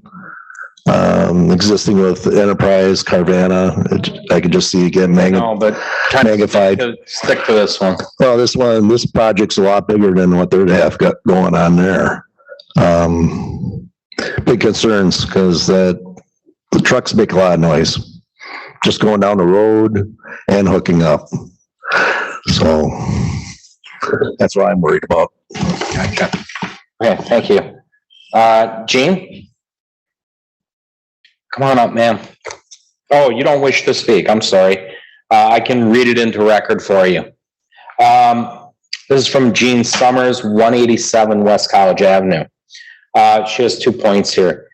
Even with the farmland, there was runoff that forms a stream between my lot, which would be 187 West College Avenue, and the lot to the west. What will happen to the runoff when it is paved over? Also, question 2, what will come between this residential neighborhood with children, pets, and a semi-parking lot? So we'll address that. Tim, you did not indicate if you want, would you like to come up, sir? Name and address. Tim Jubek, 333 West College Avenue. Concern is that the development has stormwater retention ponds that, well, the new one shows that they've moved, but there are no less than 15 private wells across all those homes. And if you look up Wisconsin state statute, it states you need a minimum of 400 feet from any stormwater retention pond to the nearest well. And it looks like if that's the case, the entire north side of the development is not able to support a stormwater retention pond. And thank you, Tim. And you did document it in your comment, which we'll be giving over to planning as well. Thank you. Tracy?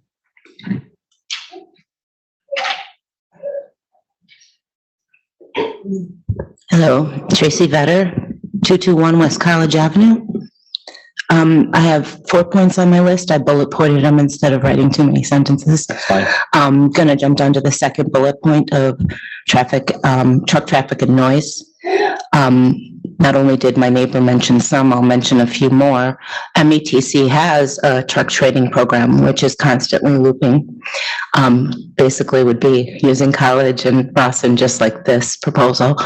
We also have USPS that has their new processing plant down College Avenue, which has brought a lot more truck traffic down our residential area.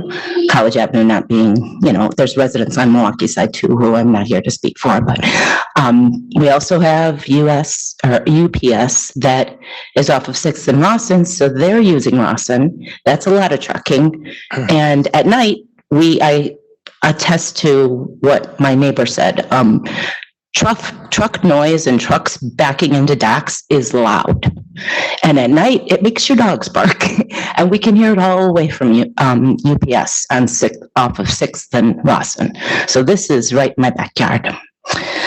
I also have the well water contamination concern, being that my well is actually out of all of the properties along College, my well is the furthest back and closest to this development, about 40 feet off of my property line. And I also have one of the largest parcels, but we're set the furthest back. As far as the berms being suggested in the drawing, what isn't taken into consideration here, and you wouldn't know it unless you would have came on foot to my property. My property is raised about 8 feet above all my neighbors. So at the back of my property line, I'm on a brim that goes straight down a good 6 to 8 feet, and they want to put a berm that's going to be 5 feet high up against that. That makes no sense to me.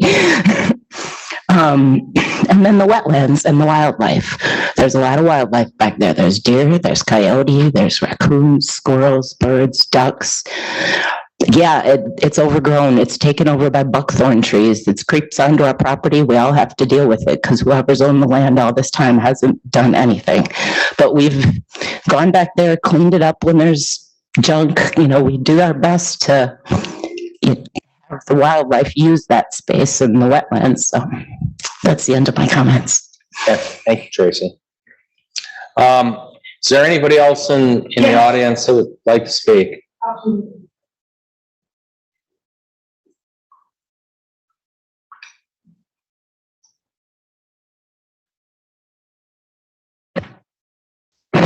My name is Christopher Giuseppe, 143 West College Avenue.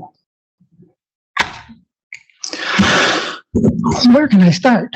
I want to start by bowing my head for Ahmad, the 11-year-old child who just died drowned in the KK River.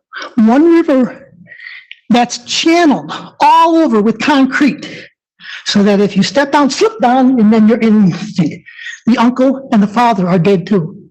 All right. It was in the 70s or 80s that I was helping to stop such a trucking company from getting Cudahy's Woods on East College Avenue. If we had not stopped that, there would be a trucking company there right now. Wetlands. You probably don't remember John Abenshine, the mayor. I didn't vote for Honadell. Business.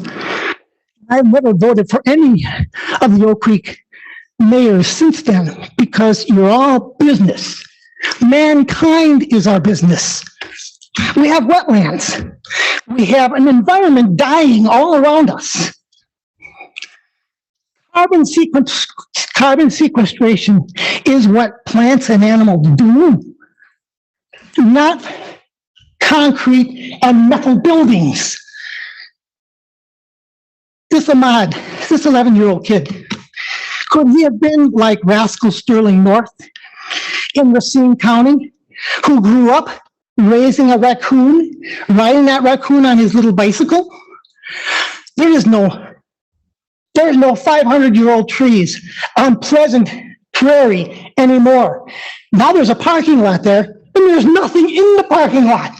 It's an empty space. Sir, I appreciate it, and we're all very mournful for the situation. I'm talking about the environment. But please. I'm talking about the environment on 143 West College Avenue. Okay. Which is farmland. Please. Do you remember the Esch family? It was a family farm. Where you're talking about building, that was a family farm, the Esch family. Okay. You don't remember them. We understand the history of Oak Creek. Please stick to the pertinent agenda. That is the pertinent agenda. You have business. You have 3 is minutes. mankind is our business, not corporations. Now, Oak Creek and Milwaukee have a reason to have a buffer zone, a green space for animals and plants and human beings to exist. We don't need to have business all the way to the airport, all the way south to Racine. We can start by thinking about what is a zone for light industry and business. What is a park? Mayor Abenshine had Oak Creek. Is there an Oak Creek? Is there any oaks in Oak Creek anymore? Is there a creek in Oak Creek? Or is it just a name? That man from Chicago or Illinois, he spent too much time in Illinois. I've grown up on College Avenue my whole life, and I don't want to see anything like a business at all. Leave the land alone. Thank you. Okay. We will now go to the commission. Christine, would you like to start? Yes, as others have said, I have a lot of concern. Let me start with the entrance of that business off of Howell Avenue, which is Highway 38. I have major concern from the safety perspective, along with DOT regulation and guidelines. So traffic impact analysis, or a TIA, has not been done for this project from what I heard. Also, traffic operation analysis, not just traffic impact analysis, were not done for this project from what I see here today. Traffic impact analysis is just for the impact of the additional traffic generating by this business. And traffic operation means what's the operation impact on the signals, north and south of this project, and other turning movements within those medians. The applicant has mentioned that the outside shoulders are meant for the future development and usage by DOT. That is correct. However, it cannot be only used by businesses. It's more so for the entire public usage, not just one business. Let's talk about truck turning left. I'm not going to speak on the enforcement department, but they cannot have a sheriff or a police officer standing there all 24 hours to observe who's following the laws or not. So I don't agree that this is an enforcement issue. The truck turning left, let's assume the trucking are turning left. The median is open. However, this median was not built for truck turning movement. So the refugee for this truck turning is going to be encroaching on the travel lane. And this is not a low speed, even though it's less than 40 miles per hour, or 40, I believe it's 40 miles per hour. This is not a low speed highway. So therefore, it's a big safety concern. So I'm not sure, like you said, your engineers looked at this. From what I see, I don't think it was closely looked at. Because it's two-stage crossing, it's not one stage. I'm not going to offer solutions here, but that's a major safety and operation concern, not just at this location, because there is a side effect. So you're going to be impacting the traffic signal to the north and the traffic signal to the south. So this has to be considered and coordinated with the state operation or traffic engineer. And we need to see his concurrence. I have not yet to hear any concurrence from them. Now talking about I have a note here that you said that you took a data from WISDOT website that it has 19,000 traffic per day. These are general usage for the public. However, traffic count and traffic forecast needs to be done for this segment to ensure that this is abiding by the DOT guidelines. And this is what the traffic operation engineer will be requesting. So we have, I shouldn't say we, but DOT have a traffic forecast engineer who will be able to provide you that. So talking about traffic and that, when you say that you have different soil, I'm not sure what type of soil is contaminated or not. But I'm not sure, that's why I'm asking if it's contaminated soil or not, or healthy soil that, okay, so you don't have that. We need to see the DNR concurrence. I'm not sure if you're working with Christina Betzola, who are you working with? So, but we need to see the DNR coordinator telling you, yes, it's okay. So that's that. Just look at my notes here, just a second. I'm sorry? You have to be on the mic, sir. You can't speak from the back row. If you like, you can, yes. It's up to you if you want to come forward and answer or comment. It's up to you.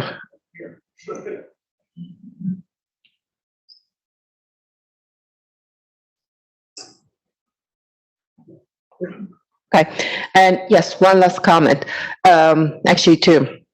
One of them have used, especially going to be generating a lot of vehicles, either trucking or your employees coming in and out.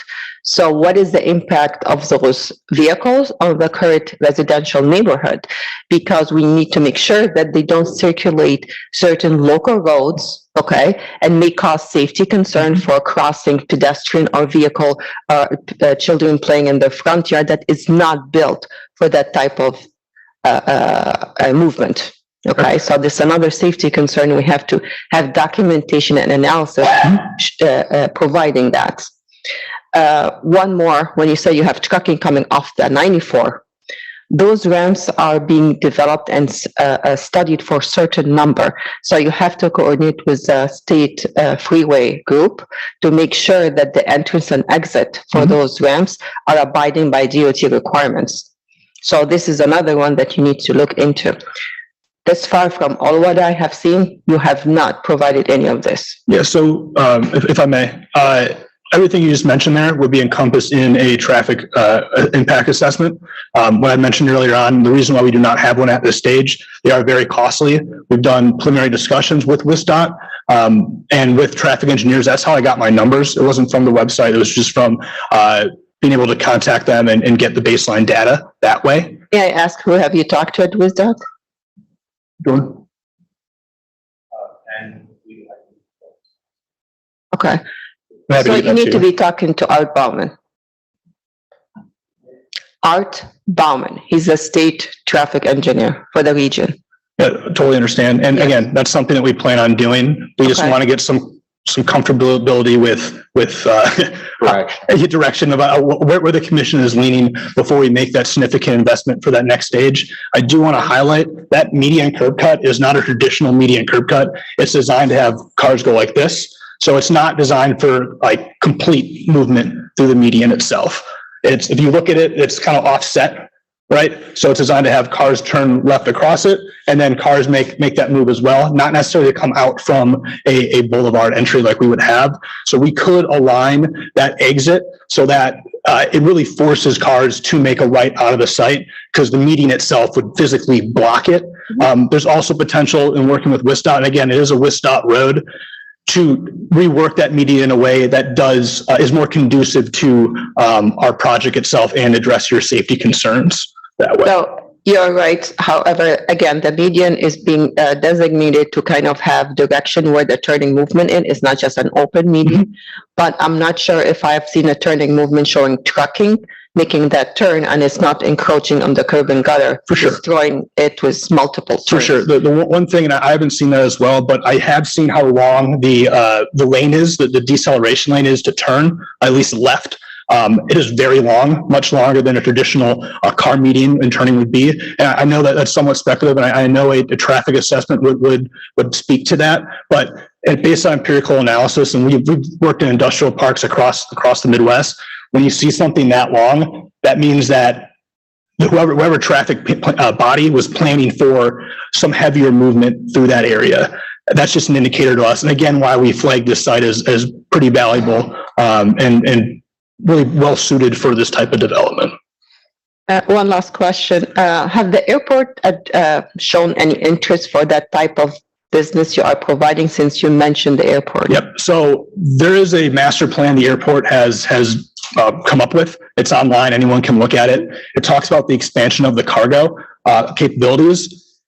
There are no available rooftops and available space, warehouse space to take any expansion of their cargo. So there needs to be more warehousing capabilities to receive that type of cargo. We do have a good working relationship with the airport. I'm happy to get something from them in writing that would attest to that. That would not be an issue. So you're saying that you will coordinate with them to make sure that they need your business? I thought that's what you were asking me. I'm sorry. I'm asking is, have the airports, was one way or the other, expressed the need of the type of business you're offering? Both directly and indirectly, yes. We have talked with them about a variety of things. They have expressed interest in this, and also based on their master plan, the only way for that to work is for projects like us and developers like myself to come and find ways to increase the industrial base of the area. Okay, thank you. Yeah, thank you. Yep, that's it. Engineering does not have any further concerns other than what Carrie has already addressed in her report. Thank you. Okay, thank you. As far as the development, I mean, normally I'd be somewhat supportive of a landowner wanting to develop their land. You purchasing it, I don't know the circumstances, but you looking to create this and build something. I mean, I'd love to obviously keep all green space around. leave the wetlands undisturbed, things like that. However, with that being said, it seems like staff has still a lot of concerns that need to be worked through. I mean, she brought up a lot of good points. Other commissioners have already brought up a lot of good points. So I think it's something that may potentially be able to move forward. But I think there's also a lot of work that needs to be done with staff to address all the concerns about traffic, about the wells, about the wetlands, things like that. So totally understood and agree. The one thing I want to mention about the stormwater itself, we will be doing a full analysis on that. This is preliminary. That said, from a drainage perspective, when the home's along College, a site based on how we're engineering it will alleviate those. It will alleviate the concerns, any flooding or damage. I know someone forgot who mentioned that the water is pooling into College itself. With us reworking the entire site, and again, it's not, when people say green space, it's not green space back there. It is very overgrown and tough to get through in general. No one is utilizing it right now, or not many people, for any of the wildlife in general. There's no real trails back there or anything like that. Yes, there's trails. Okay. All right. We're going to keep moving along here. We're not going to debate whether this is suitable for deer and animals. That's not the point. Chris? I'm on the side of staff here. It seems like there are way too many questions to be answered, and right now I'm not sure where I fall on this. One thing I hopefully could add is that our hope would be at this stage, to have conditions for approval that we would be able to work through. That would provide the guidance necessary. We're not going to make those conditions up on the fly here tonight. And that's fine. And that's fine. So just bear with us. Fred? I have questions about the DNR and the wetlands in the area, plus the potential wells that are, the wells that are there that could get contaminated in the city. So I'm a little concerned about the land. Plus, I'm also concerned about the concerns that the planning department has with this at the present time. I think before you can proceed, we need to make sure that we have all the questions answered that our planning department has.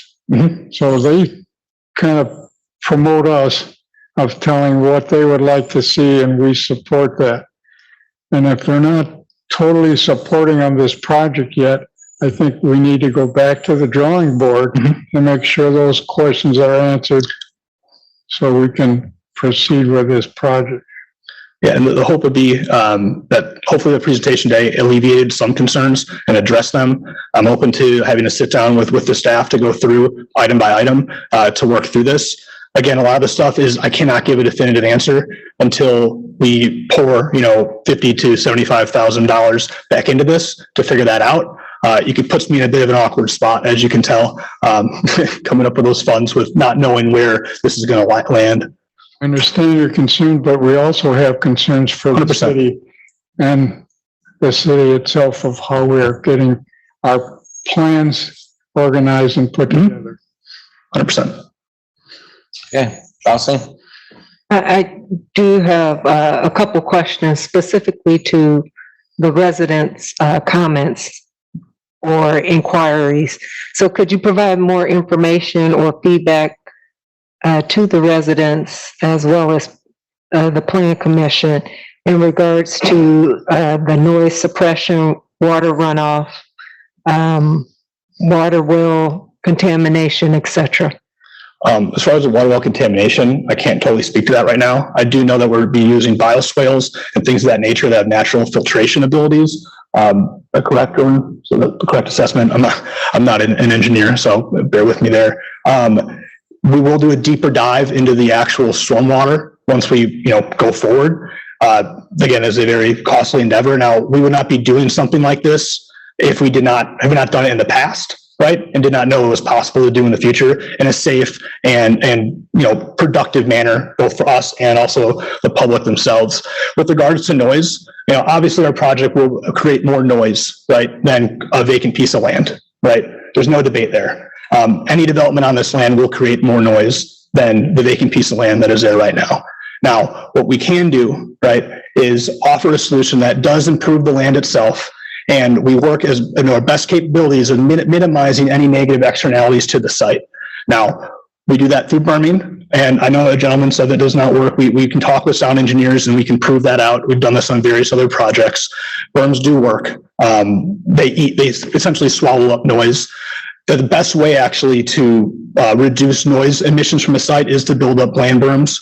The taller they are, the wider they are, the more they actually suck up that noise itself. The orientation of the project as well, that added distance, yes, truck docks are loud, right? But this orientation, that noise will be going south, right? And into that grade change to the south will be eaten by the land by and large degree. To the north, you have the whole building that blocks it. That's all office frontage on the north end. And you have a 300-foot plus buffer of land and then also a berm. I'm not concerned of any noise pollution or a material amount leaking towards the north, more so than already is generated through the various other trucking operations and the airport as well.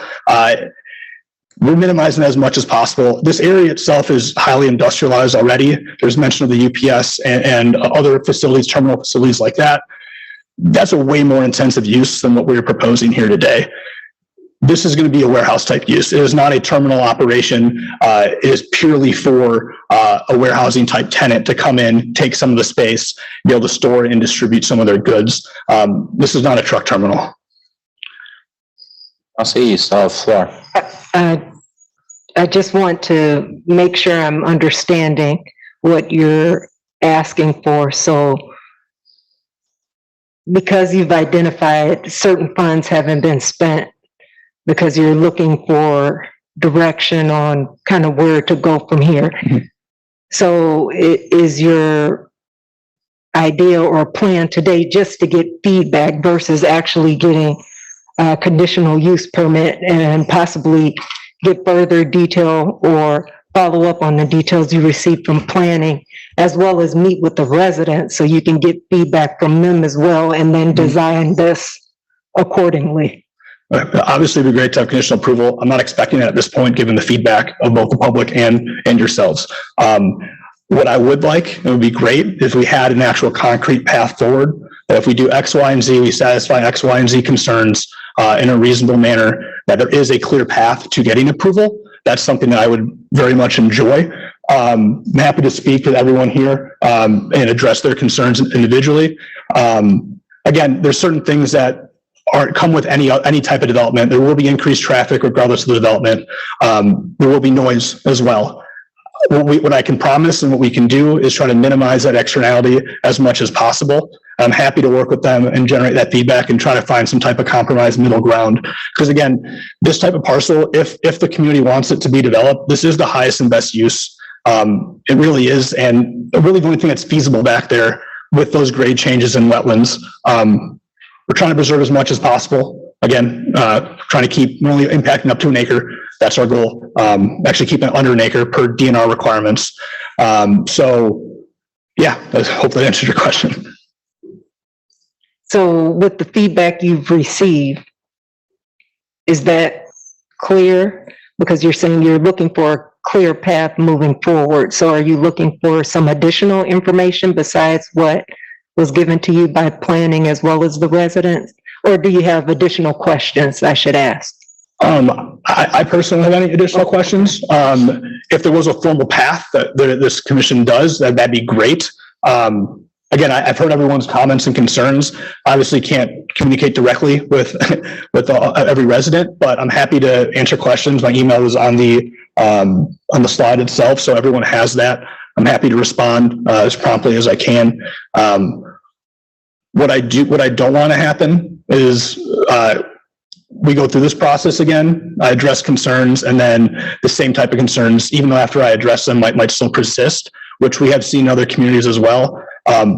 We only build where we think there's a need. We think there's a need and a mutually beneficial kind of arrangement with the community. We don't want to go where we're going to cause a severe negative impact. That's not our goal at all.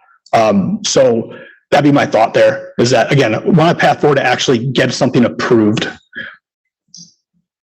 That it, Charles? Okay, thank you. At this time, I'll ask you to yield the podium. I'd like my assistant chief up.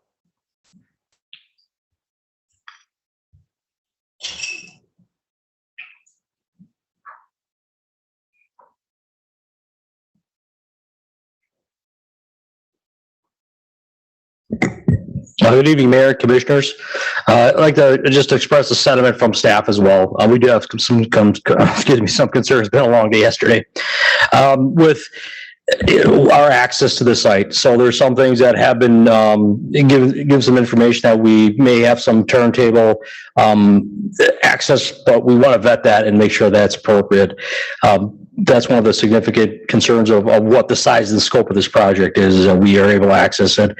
And some of the restrictions, we've seen some renderings with some overhead barriers. We want to make sure that we're able to get through and access the areas we need to get to for emergency and firefighting purposes. Thank you, Mike. Also, just size and scope of the building, there's one entrance. Is that problematic for you and your equipment? I mean, on what's proposed here? So typically, if the size of the building is, if it's a sprinkler building, per code, it requires at least 450 feet before a turnaround is needed for emergency access. So as long as that turnaround is provided, that will resolve what our issues are. However, the more access is beneficial. That being said, we apply what the current code would be, and it would be, like I said, that distance of 450 feet or greater. We would require the necessary turnaround areas in both the north and south lots, or circular around the building. Okay. Thank you, Mike.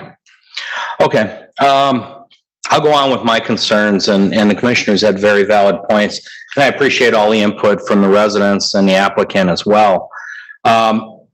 Just from the public, some of the questions Gene had, questions about the runoff. And again, these are valid questions with no answers currently right now. Just absolutely none. So for me to make that decision and that call to put a conditional use on this makes no sense, as well as the traffic analysis, which we've kind of beat up there already on that one. And then what happens, in the residential neighborhood, the children's, the pets, the semi-parking, the whole thing. This is speculative. We don't know what business is going in here. It could well turn out to be a truck terminal with 66 loading docks in there. I've learned this over the years in Oak Creek, and I'm not saying they're not valid in their attempts to relegate the noise and everything that's going to happen. But the fact of the matter is, we don't know. If this turns into another FedEx, you're going to have trucks like crazy. They attested that there'll be 560 vehicles going through there. This could be a 24/7 facility, resulting in 23 vehicles, cars or trucks going through per hour. Break that down, that's almost 2.5 per minute. So way too much unknowns for that. DOT hasn't been consulted. This is geared to be a business park. That's our vision in the city of Oak Creek. Business park to me is more than one building. It's multiple buildings going in. We understand that if they put 2 in, there'd actually be more square footage, but it may actually be less impactful. The types of businesses that would take those. When we put something in like this, we want to put it into an area where it doesn't have great impact. And we've put in some large buildings like this. You're all aware of that in Oak Creek, and we've had great traffic impacts with it, which I receive calls on all the time because we can't control the trucks. We can't ticket them, and we don't have enough enforcement to do it, nor does it become our enforcement. One other point I want to make, it's been noted that the airport needs this stuff. It's not Oak Creek's responsibility to provide for the airport. There's 3 surrounding communities in Milwaukee, South Milwaukee, and Cudahy for opportunity for that too. What Oak Creek's responsibility is to its residents to put in the highest quality value thing that can exist within the residents. So a couple other points I just want to make.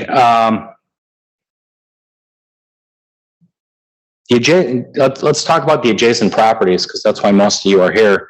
The adjacent properties kind of ring this along College Avenue and Howell. These are residents. It may not be a traditional neighborhood, as some of us live in a subdivision, but they are residential homes. This really has no realistic opportunity to be ever absorbed into a business park if we start off on this foot. Now, if we choose to look at it and say, okay, you know, maybe this will be rezoned over time and piece by piece absorbed into a master plan with a PUD, maybe it could be accomplished over time. But right now, I just don't see any realistic opportunity for the neighbors that ring that around there. I talked about it being a speculative building. We have no way to know if it'll be compliance within our comprehensive plan, what goes in there. You know, there's a broad definition of what goes in there. We've talked about lack of comments from the DOT, the traffic impact analysis, and of course, the enforcement. A very interesting point, and I applaud the resident for bringing it forward. I have all faith in my staff that they have this information too at the wells, but that'll be of great concern and discussion going forward as well, because the last thing we want to do is endanger anybody that's still on well. Although, if you ever convert over, we do have the award-winning water here in Oak Creek, so keep that in mind. You know, the stormwater, the slopes, it's a challenging site there, the topography of that.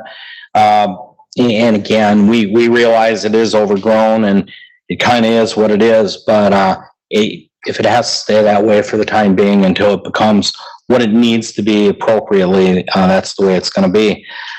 Some of the conceptual plans, and with all honesty, I've seen a couple innovations of this as that came across, and they met with me, but they increased the size of the building. And I believe this is since June 2nd. Parking stalls have increased, number of stalls, the ponds have changed, the connection point. I really have a problem with this single connection point.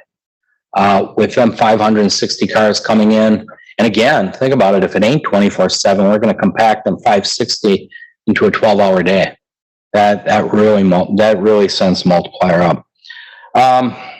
You know, the connection point to the north on potential parcels.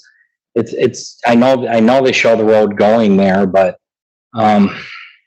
is it realistic? I don't know the topography of that. I don't know what's sitting over there. How would you expand? Where would the setbacks sit? So I don't think we're properly laid out, and I didn't even touch wetlands yet. But we've kind of hit all that stuff. So, I think, going forward, we try to do our due diligence to get things correct that we do. And we've put in business parks, Oakview Business Park being our newest one, and the one at Amazon that's still in its infancy and with just one large building. And we're seeing the impacts of those. There's both positive things that come from that and non-positive things. And we get the tax base. And the gentleman that came up, wish he was kind of here to hear this. It really isn't all about the money. Don't get us wrong. We're looking out. We're responsible for the taxpayers' money. But we also want to do the right thing that fits within the neighborhood. We are pro-business here. Make no doubt about that. I have a thing. We never start at no. We run it out and we see where we go. Can wind up at no, or we can wind up in a compromise. But right now, I cannot support this, and I will not support this in my vote going forward here because there's just too many holes in it. So at this time, I'll ask the commission, any last comments? Okay, I'll ask for a motion. So Carrie, if I want to make the motion in negative, how? No, just make the motion, and then you vote the way you want, either affirmative or in the negative. Okay. Hannah moved, the staff does not, Hannah moved the Plan Commission recommends that the Common Council approves a conditional use permit for a warehouse distribution facility in excess of 200,000 square feet on the properties at 6365, 6349, 6377, and 6475 south of Howell Avenue, after a public hearing and subject to condition and restrictions that will be prepared for the Commission's review at the next meeting, June 28, 2022. Seifert seconds. Roll call, I'll begin. No. Guzekowski, no. Seifert, no. Chandler, no. Hannah, no. Chinsky, no. Or no? We'll move on to other considerations and, Thank you. you're welcome. We'll move on from there. Next on the agenda, we have, a rezone conditional use, a review, submitted by, Prestige Motors to rezone the property at 150 West Ryan Road from B4 business with a conditional use permit for vehicle sales on the property at 150 West Ryan Road. Carrie? Thank you, Mr. Mayor. This may be familiar to plan commissioners. This was submitted for a consultation at the January 11th meeting, and the applicant is back to request a rezone and conditional use for this property.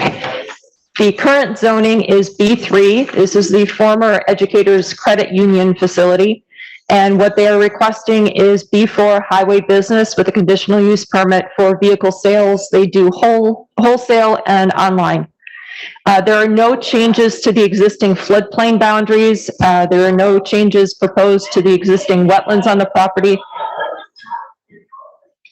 One moment, please.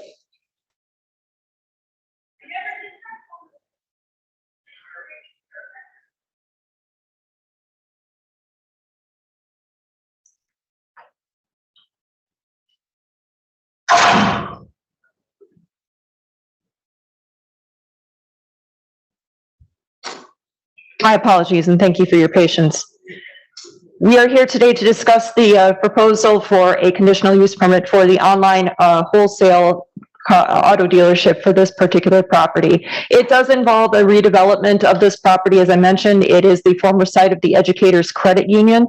So there are some site modifications that have been proposed. Some of the operational considerations first. Deliveries have been proposed to be approximately one per week, although no times for these particular deliveries have been submitted, and that is something that we'll talk about again. They are anticipating a maximum of 4 employees on site. What we understand from those operational needs is that the employees would be providing just basic services for customers and some financial guidance there.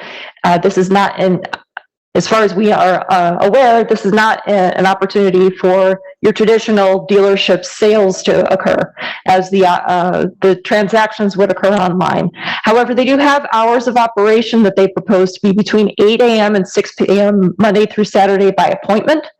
Some of the things that were mentioned in the previous Plan Commission report for the consultation, the sign currently does not meet setback requirements in the present location, partially due to the fact that Ryan Road was reconstructed and some additional right-of-way was acquired, and therefore the setback was no longer met. They have been proposing a new location for that sign. We don't have specific details other than they're proposing it to be 10 feet off the property line. Landscaping has been added along the east side of the property. We did mention that in the staff report previously, that there would have to be a requirement that would likely result in the loss of the parking stalls along the east side. We will discuss the landscaping in a little bit more detail as well. And they are proposing to remove that drive-through canopy. Some of the concerns that were raised in the previous staff report remain. Locational and site concerns, we still are not entirely on board with an auto dealership on this particular property at this time. Given the existing configuration of the lot, we do have some requirements for setbacks to be met that are not currently met. There are locational considerations in terms of the surrounding area, and just the lack of information regarding this particular use. Asphalt is still shown to the property line. That does not meet setback requirements. In a redevelopment situation, we would be requesting additional landscaping to be installed to remove that asphalt. It serves no purpose. It's left over from a secondary access that was removed as part of that Ryan Road reconstruction project. So it's one of those opportunities that we would request a compliance for the redevelopment of the property. One of the things that another department had mentioned was that there weren't any turning movements provided to show whether or not there is adequate access around and through the site. And the reason that's important is because with the delivery of vehicles to the site, and again, we don't have details for this, we don't know whether or not there's going to be a direct impact to Ryan Road. We also don't have WISDOC comments for this particular proposal, likely because it doesn't necessarily include a change to the existing access. However, because this would require deliveries to the site of vehicles, we would like to have WISDOC provide some comments. The turning movements would allow us to determine whether or not a truck delivering a vehicle, for instance, could actually get onto the site without blocking traffic on Ryan Road. So that's just one consideration. With the sign being relocated, we do appreciate that. It does look like it would meet setback requirements. However, we don't have any further details. We would require landscaping around that monument sign, and that has to meet code requirements.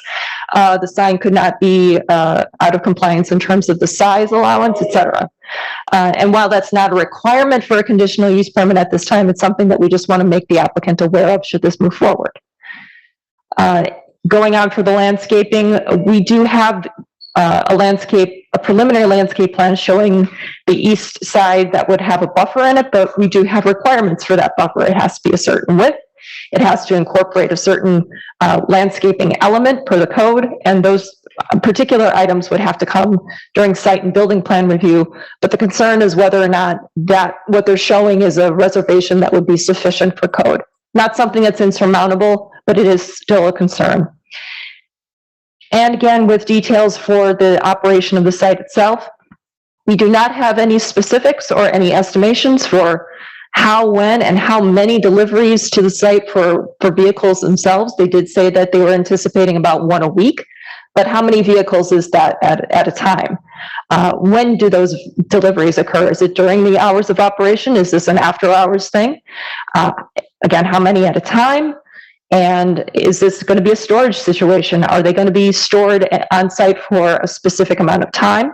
Is this a situation where they only get deliveries to the site and they have a scheduled pickup within a couple of days, a couple of hours? We don't have any details for that. And the reason that's important is because if we're going to be recommending a conditional use permit, there would be limitations for outdoor storage. We also don't have any information on lighting. We have a location for the trash enclosure that's proposed, but we don't have any details for that. Again, not insurmountable, things that would be brought up at a site plan review, but we are bringing this up for the applicant to understand that we do need this information at a later date should this move forward.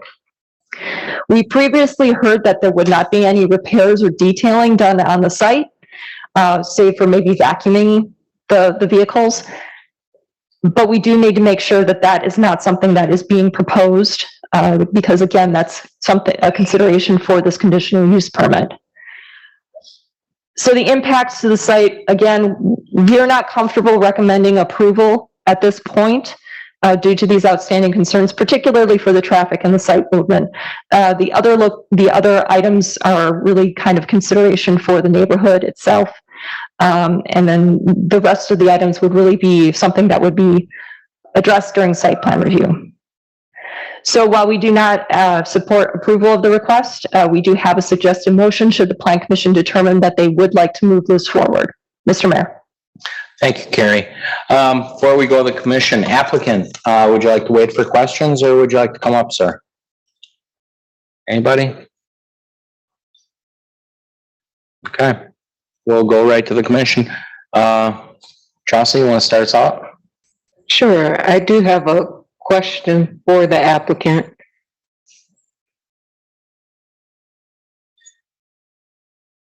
Anyone online? Oh, okay. Okay, so if you can ask a question and Carrie can try to take care of it as best she can.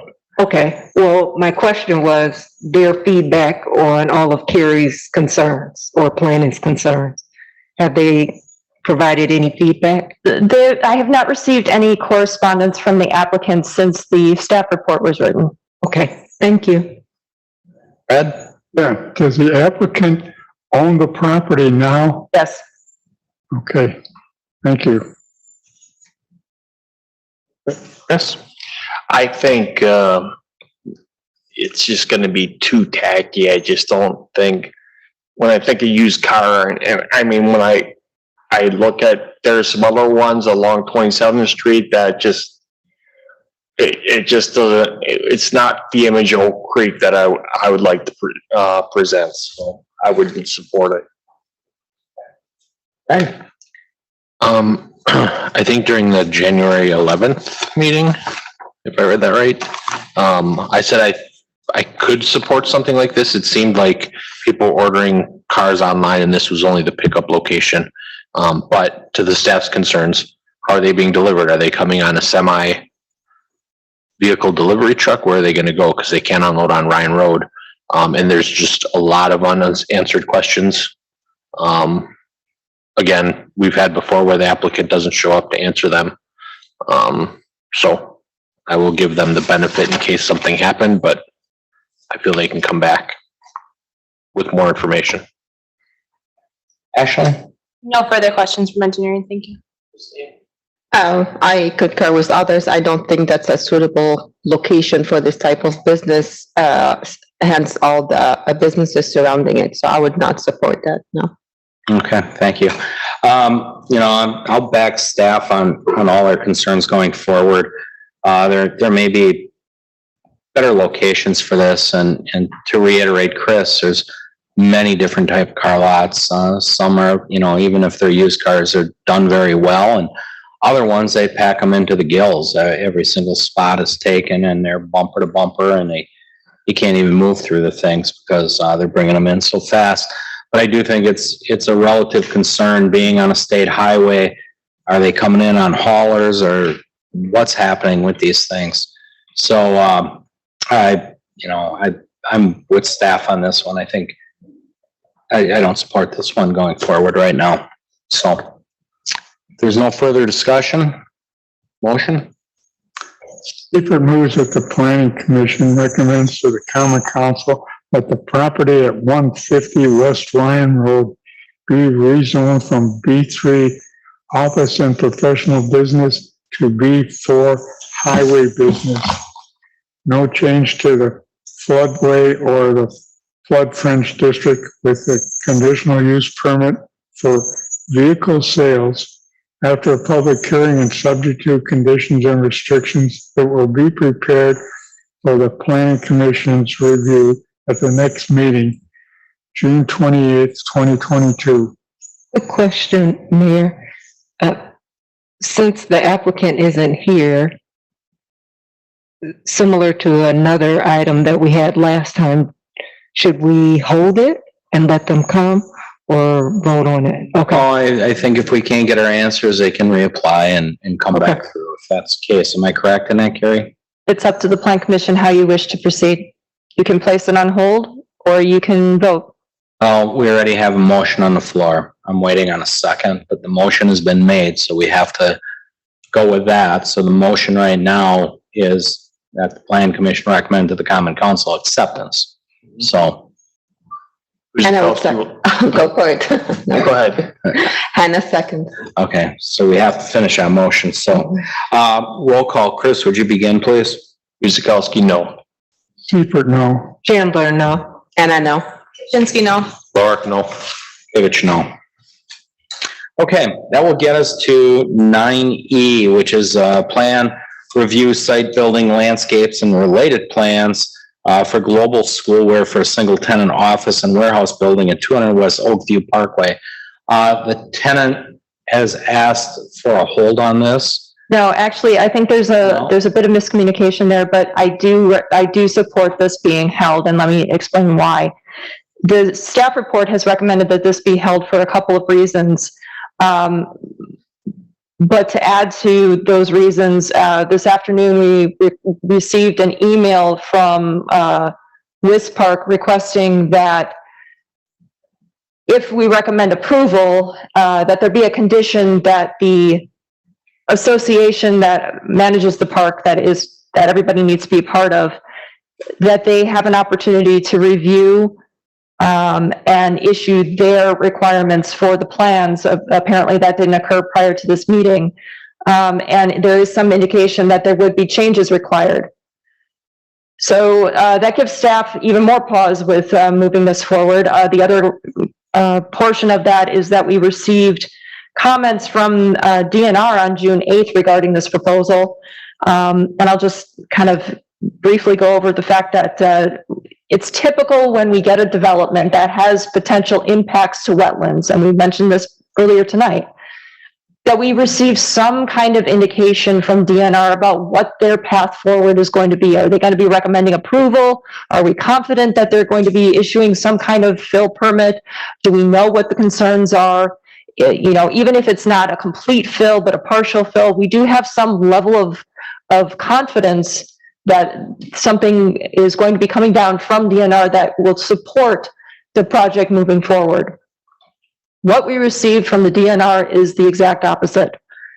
And it's unfortunate that it was received at such a late hour, but that being said, it's a very important piece of this project moving forward because of the requirements for the development.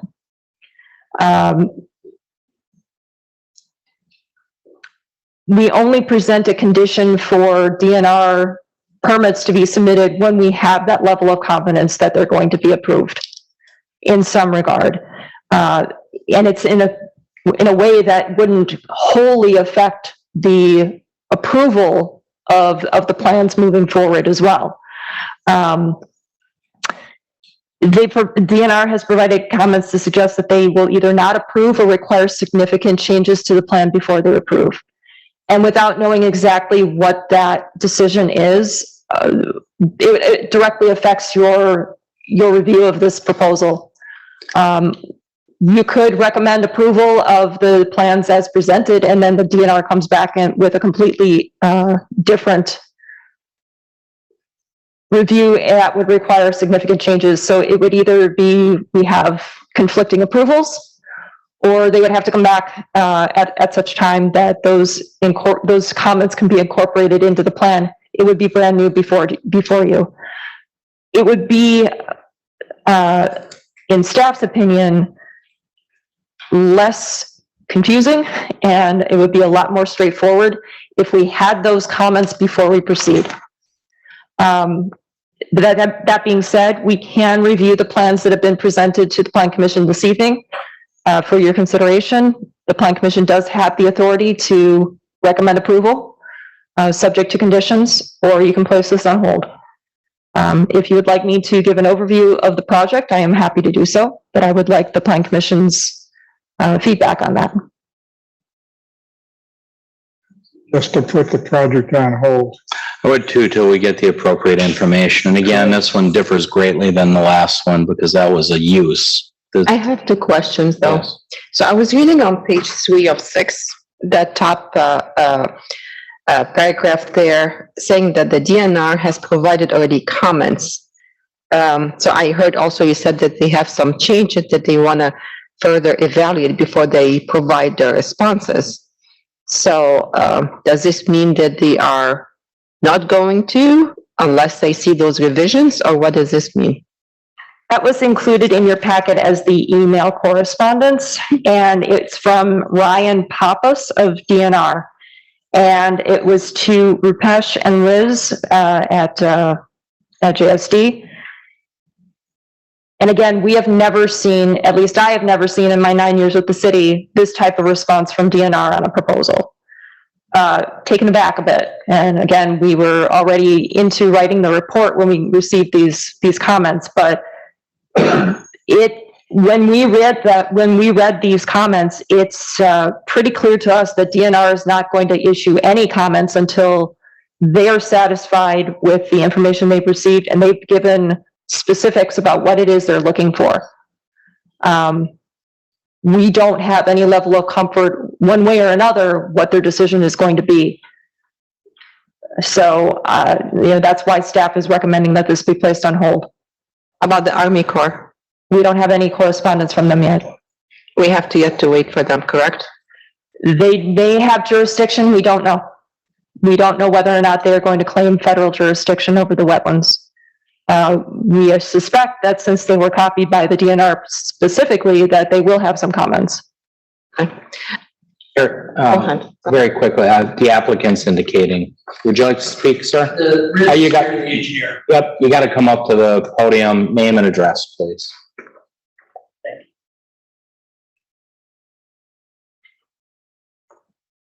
Thank you.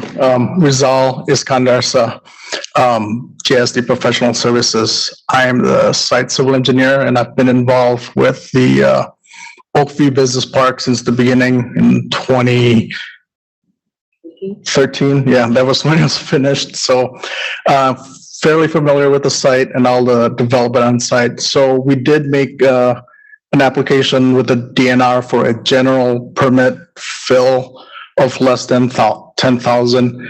And we received, as Carrie mentioned earlier this month, their comments for additional information. It is just in the background, in my experience in requesting wetland fill with the DNR, they have 60 days to either approve, deny it, or request for additional information. And sometimes, and I spoke with Ryan Papas, the reviewer, sometimes they're so busy that at the last minute on that 60th day, they'll request for additional information so that we have 30 days to respond to those additional information, and then they also have 30 days to fully review it. So that's just a background. To get some extra time. So yeah, so we have like, I think 8 bullet points that they request additional information as part of the packet. We could go through them item by item, but most of them, they're looking for a less impact on the wetland fill.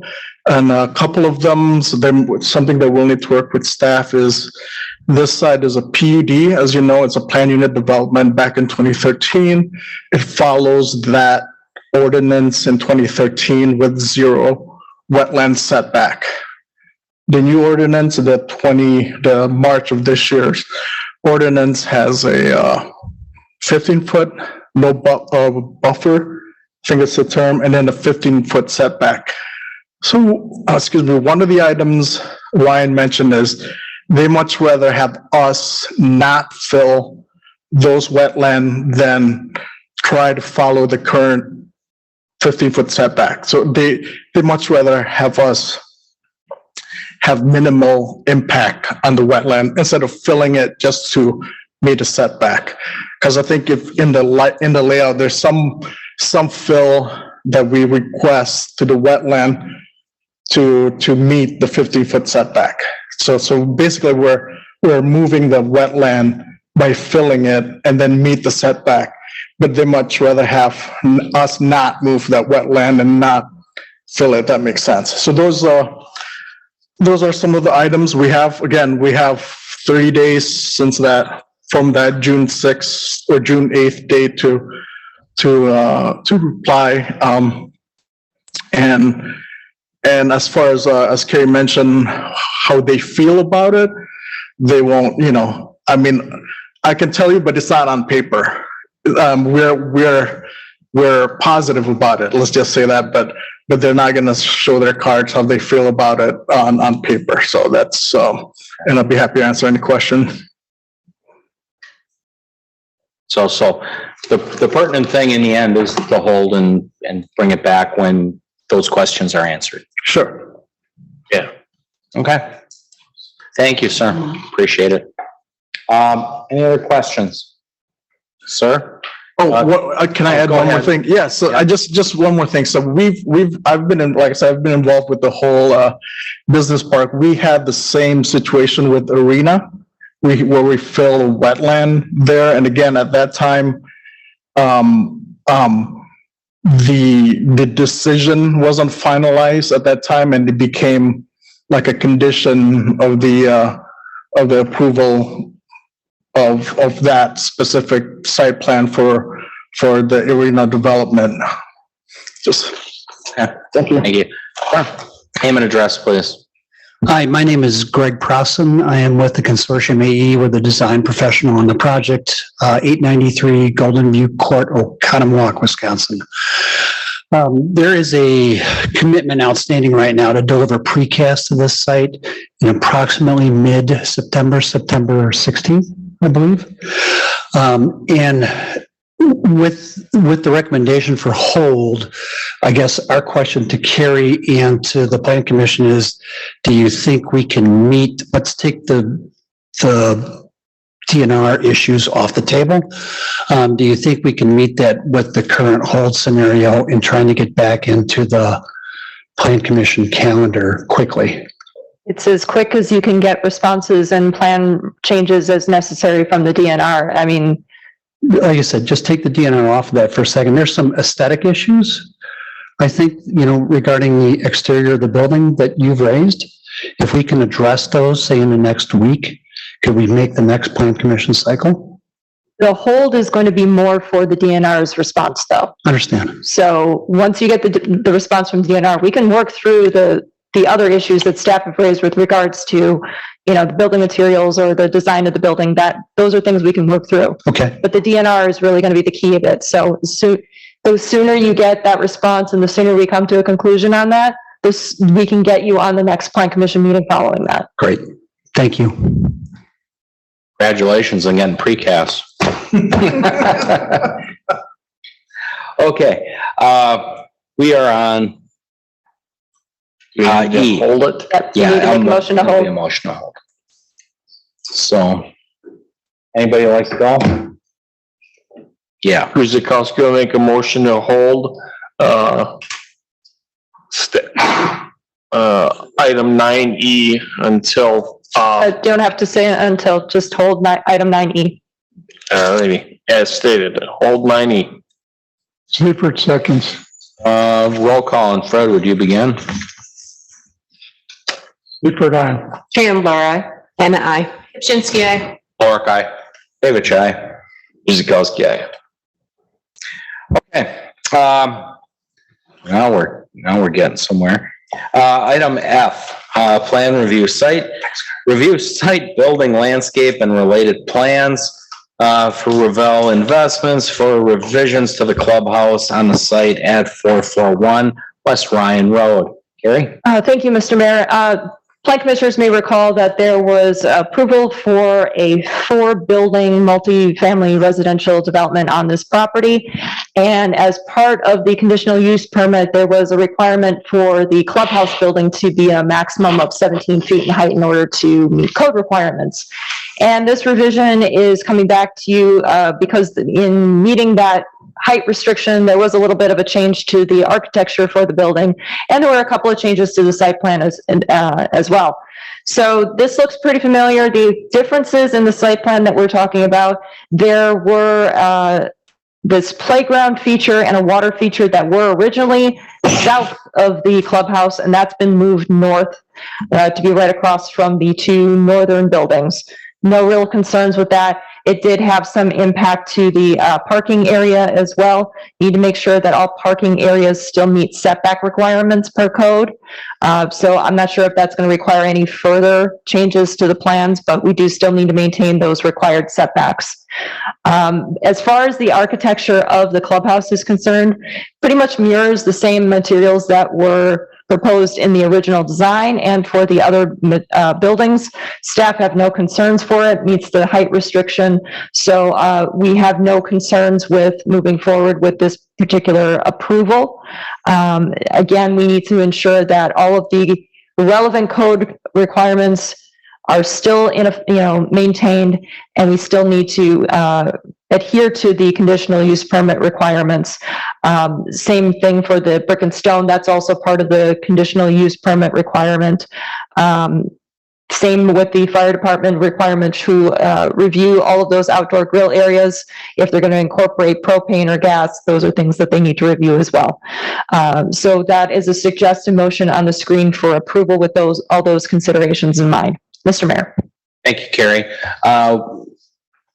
Applicant want to say a few words, or is it pretty self-explanatory and we can go to commission? Go to commission if there's questions. Christine? No, I have nothing. Thank you. Ashley? No questions, thank you. Greg? No questions, thank you. Chris? Nothing. Fred? No questions. Chauncey? No questions. Thank you. Yes, sir. Mark Drager, 320 West Trillium Terrace, near this development. I just want, Just to the south, yep. just to the south, yes. I just wanted to say thank you to the designer architects for incorporating some of the landscaping. I was looking through the drawings, the landscaping that I had asked for, they incorporated it. I think they did a great job, so I just want to say thank you. Great. We appreciate the input on that. Thank you. I myself have no questions or concerns either, so motion, please. Seifert moves that the Plan Commission approves the site building, landscaping, and related plans submitted by Steve Pepe Revale Industry Investments for the revision to the clubhouse site on the property at 441 West Ryan Road with the following conditions. One, that all relevant code requirements and conditions of the conditional use permit remains in effect. Two, that the exterior brick and stone veneer meet the minimum of 4-inch thick requirement. Three, that all outdoor grill areas and proposed fire pits are reviewed and approved by the fire department prior to submission of permit applications. Four, that all mechanical equipment, transformers, and utility boxes, ground boxes, and rooftop shall be screened from view. Guzekowski will second. Roll call, beginning with Chauncey. Karen Blair, aye. Anna, aye. Jinsky, aye. Mark, aye. Kavich, aye. Guzekowski, aye. Seifert, aye. Okay, very well. Thank you for coming out and being so patient, Mark. Appreciate it. Last item, 9G, review site building plans related by Adam Castle, Aldi's Inc. for the site access, guardhouse, and parking lot modifications on the property in 9210, 9342, and 9440 South 13th Street. Carrie? Thank you, Mr. Mayor. This is part of a PUD that does affect all of the Aldi-owned properties. Just want to clarify that while we do have development that crosses property lines, it was anticipated as part of the PUD. So there was mention in the staff report that it's best to combine the properties by CSM, but because the development is already there, it's not a contingent requirement for this particular review and approval. So just want to clarify that.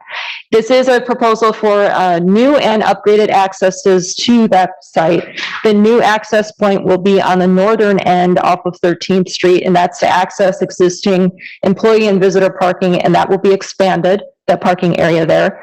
The access on the south that is currently existing, it's the only access really at this point.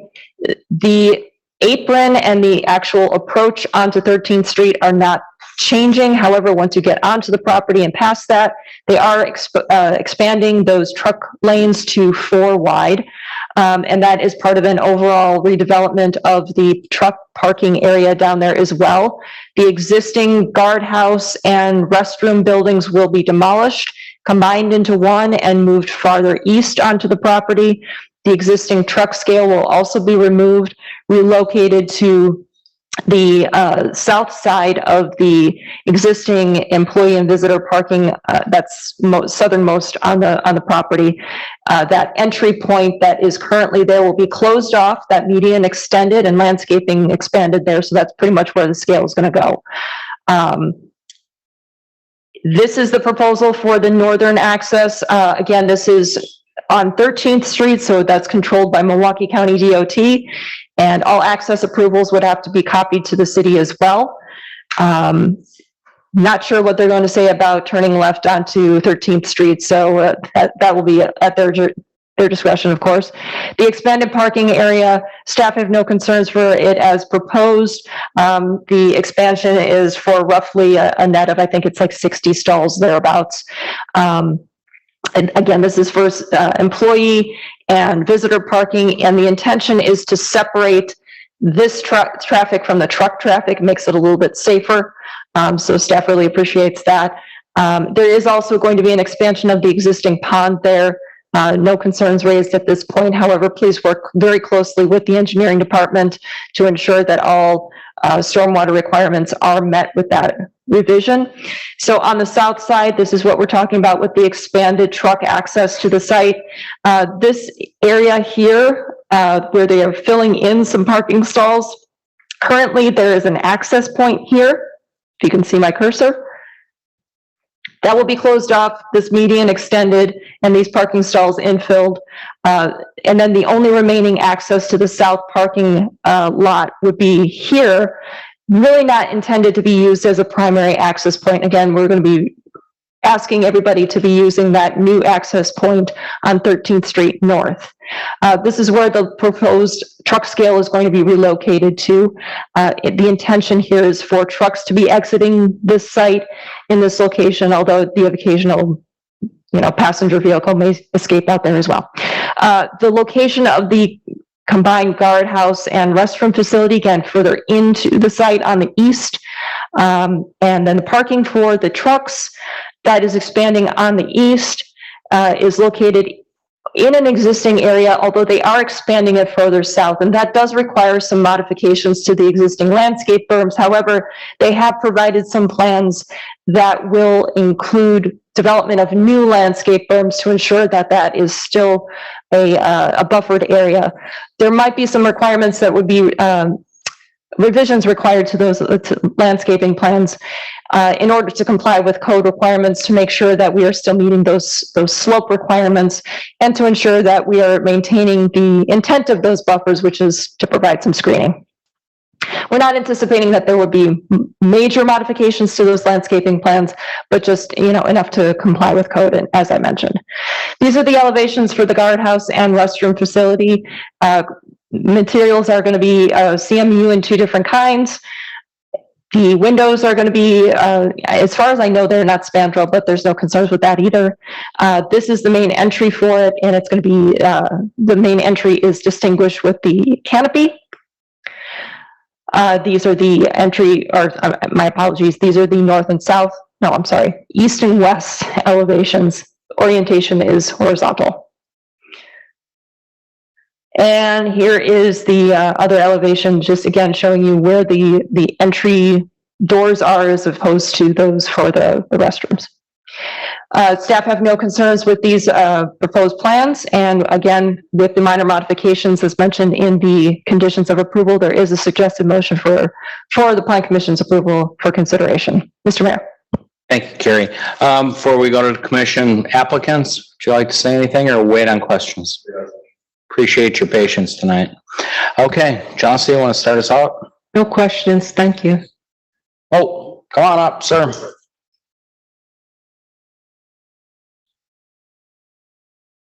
I missed you back there. Been here all night. Chuck Kaler, 901 West Ryan Road, directly across from this property. I have some questions as to how far south the existing truck parking lot is going. It's obviously coming closer to Ryan Road. And what type of buffer are we talking here? Because right now, when I look out my front window, you have trailers parked there with the doors opened. Quite frankly, it looks like hell. And now you're going to put in 4 lanes of incoming truck traffic, pushing it closer to Ryan Road.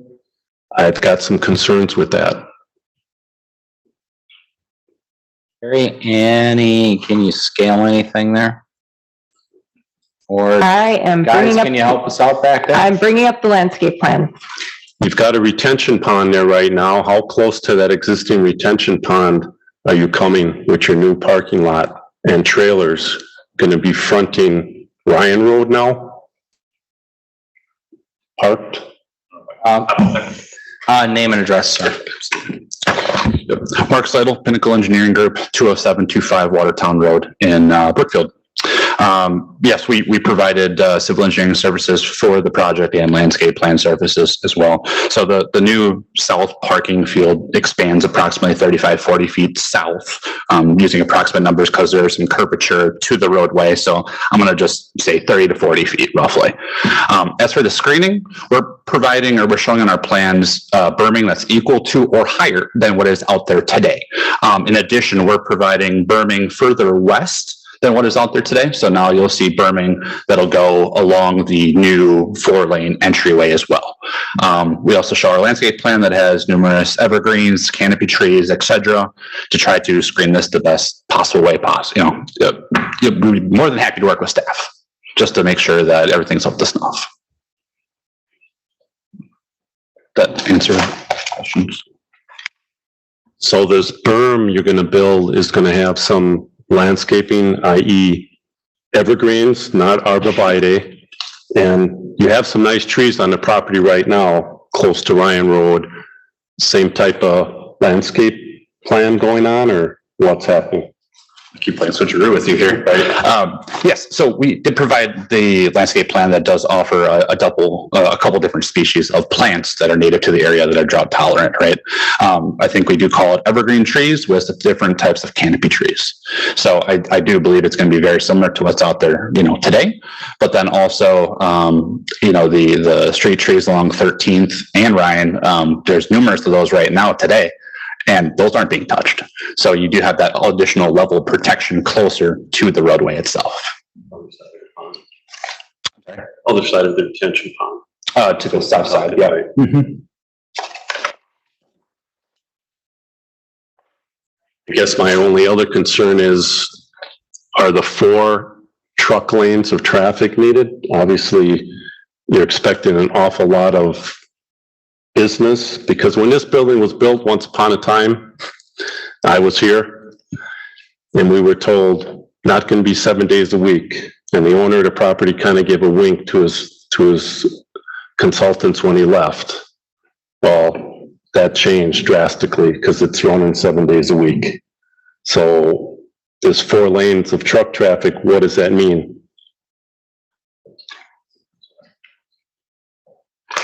Carl Morse, A.M. King, 1610 East Moorhead, Charlotte, North Carolina, representing Aldi. The intent of the 4 lanes is primarily for the receiving operations to eliminate any traffic backup or blockage on 13th Street, and to maintain their security operations, to make sure all tractor trailers check in at the guardhouse beforehand. The driveway is approximately 550 feet long. Take a 75-foot tractor trailer that gets you to about 7 vehicles or tractor trailers in each lane of 28 to keep that off the road. That's a worst case scenario. That's basically accounting for some potential growth in their operations. They are looking to basically mitigate their current operations. If for any reason there's a backup, that's the partial reason for the additional trailer parking on the south side of the property, so that a guard could direct them into those first few stalls and prevent any further backup on 13th Street. Thank you. Okay. Back to it, Chauncey. Nothing else for me. Thank you. Fred? No questions for me. Chris? No questions for me. Greg? Nothing additional. Thank you. Okay, Ashley? Nothing further, thank you. Christine? Just one question, because I see with the new proposed access, it's just across from the Steinhafels entrances. They have 2 of them, so there is no conflict in that. I'm just looking at my Google map. Yeah, great question. So we've engaged a traffic engineer to evaluate that intersection and work with DOT and the county. We did get results back. There's no additional improvements within 13th Street required. So we're very confident with what we have shown actually meets and exceeds what the recommendations are for that intersection. So I think this is a best case scenario for everybody. Perfect. Thank you. You're welcome. Okay. Chief, anything? I don't mean to make you run up here, but if you have something great, I don't want to leave you out. Again, Mike Avey with Fire. I'll make this quick. I think the flow of that, the traffic Will allow emergency vehicles to also access. We do get a secondary access as well, so it does benefit for emergency access as well. Okay, thank you, Mike. No, actually, Chuck kind of brought up just a couple of questions that were kind of crossing my mind, so you guys took care of that, so I have no further questions. If nobody has anything else, motion, please. Clerk moves to approve site building and related plans submitted by Adam Castle Aldi Inc. for the properties at 9210, 9342, and 9440 South 13th Street with the following conditions. 1, that all relevant code requirements remain in effect. 2, that copies of all Milwaukee County DOT access approvals and agreements shall be provided to the city prior to the submission of building permit applications. 3, that the landscape plans are revised to comply with all code requirements. 4, that all light sources are shielded and directed downward, that the color temperature of the fixtures are limited to a maximum of 5,000 kelvins. 5, that the plans are revised to include locations and screening for any new mechanical equipment, transformers, utilities, and trash enclosures, if applicable. 6, that the landscape plans are revised for conformance with all code requirements. And 7, that all revised plans are submitted in digital format for review and approval by the Department of Community Development prior to the submission of permit applications. Guzekowski, a second. Roll call, beginning with Christine. Anna, I. Shinsky, aye. Lorick, aye. Kavich, aye. Guzekowski, aye. Seifert, aye. Chandler, I. Okay, and very quickly, just before we get to adjournment, want to thank staff, IT, Carrie, Assistant Chief Havey, and then of course everybody behind the scenes there that went on getting these reports together. It was an extensive one tonight, and I appreciate that, and also appreciate the work you guys do as usual. Just a couple things. It's hot. It's really heating up. Summer's here, but the splash pad is active. So if you have little ones, definitely take advantage of that. I said it at the beginning of the meeting, the library in conjunction with DPW and tourism set up a interactive flag tour here in Drexeltown Square. Please, when the weather's permittable, get out there and explore it and really find out the history of the flag. We're the only community in southeastern Wisconsin that's doing anything quite like this. And we're on TV 58. So if you want to Google that, they did a story on it as well. Farmers Market continues on. We're having great success there. And we have a pop-up beer garden starting right here in Drexeltown Square, June 16th through, I believe, Sunday. Okay, I'll go out on a limb and say it's going to Sunday.